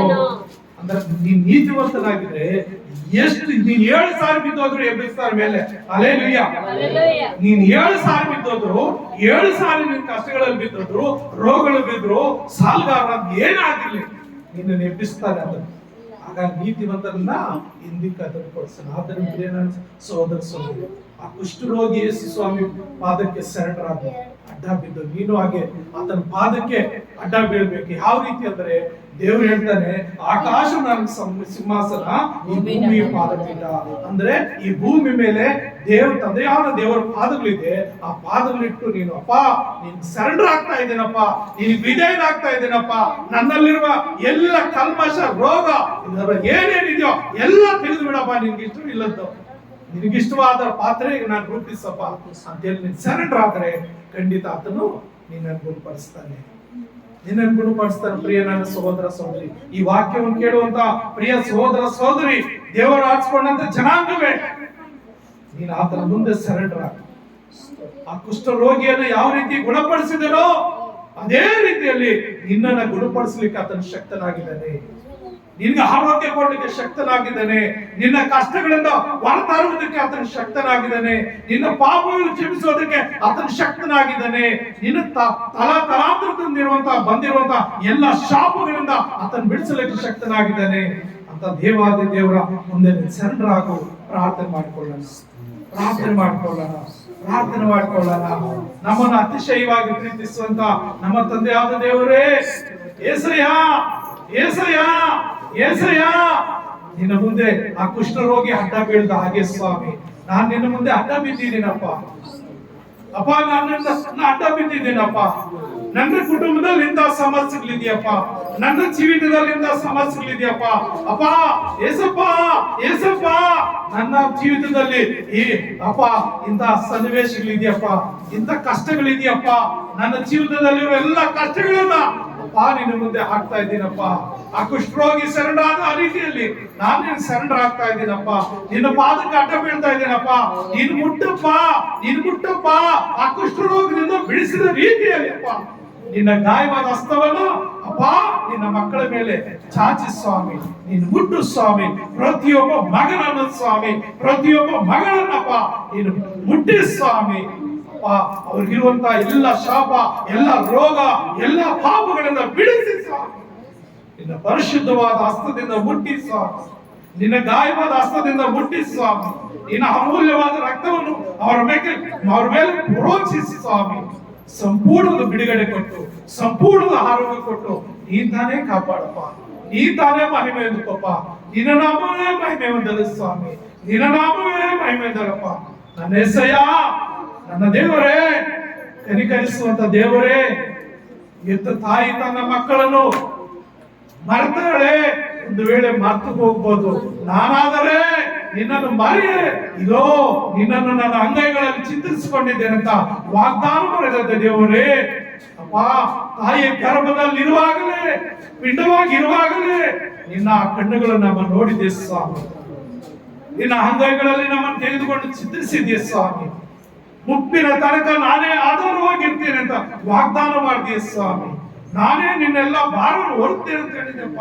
ನಾನೇ ಸಾಕಿ ಸಲುತ್ತೇನೆ ಅಂತ ಹೇಳಿದೆಪ್ಪ. ಆ ವಾಗ್ದಾನ ಪ್ರಕಾರ ನಿನ್ನ ಮಗಳನ್ನು ನೀನು ಮುಟ್ಟು ಸ್ವಾಮಿ, ನಿನ್ನ ಮಕ್ಕಳನ್ನು ನೀನು ಮುಟ್ಟು ಸ್ವಾಮಿ. ಅವ್ರಿಗಿರುವಂತ ಎಲ್ಲ ರೋಗಗಳಿಂದ ಬಿಡುಗಡೆ ಕೊಡು ಸ್ವಾಮಿ. ಯೇಸುವಿನ ನಾಮದಲ್ಲಿ ಬಿಡುಗಡೆ, ಯೇಸುವಿನ ವಾಕ್ಯದಲ್ಲಿ ಬಿಡುಗಡೆ, ಯೇಸುವಿನ ರಕ್ತದಲ್ಲಿ ಬಿಡುಗಡೆ, ಬಿಡುಗಡೆ, ಬಿಡುಗಡೆ ಯೇಸುವಿನ ನಾಮದಲ್ಲಿ ಕರ್ತನೆ. ಒಬ್ಬೊಬ್ಬರು ನೀನು ಮುಟ್ಟು ಸ್ವಾಮಿ, ಒಬ್ಬೊಬ್ಬರನ್ನು ಮುಟ್ಟು ಸ್ವಾಮಿ. ಪರಿಶುದ್ಧಾತ್ಮ ಅಪ್ಪ ಚಲಿಸುವುದು ಉಂಟಾಗಲಿ ಸ್ವಾಮಿ. ಪರಿಶುದ್ಧಾತ್ಮ ನೀನು ತಾಕಿ ಸ್ವಾಮಿ. ಒಬ್ಬೊಬ್ಬರನ್ನು ಮುಟ್ಟಿ ಸಂಪೂರ್ಣ ಬಿಡುಗಡೆ ಕೊಟ್ಟು, ಸಂಪೂರ್ಣ ಆರೋಗ್ಯ ಕೊಟ್ಟಪ್ಪ. ನಿನ್ನ ಮಕ್ಕಳಿಗೆ ಬೇಕಂತ ಸಮಾಧಾನ ಕೊಟ್ಟು, ಆರೋಗ್ಯ ಕೊಟ್ಟು ನೀವು ತಾನೇ ಆಶೀರ್ವದಿಸಬೇಕೆಂದು ನಜರೇತಿನ ಯೇಸುವಿನ ನಾಮದಲ್ಲಿ ಪ್ರಾರ್ಥಿಸುತ್ತೇನೆ ತಂದೆ. ಆಮೆನ್.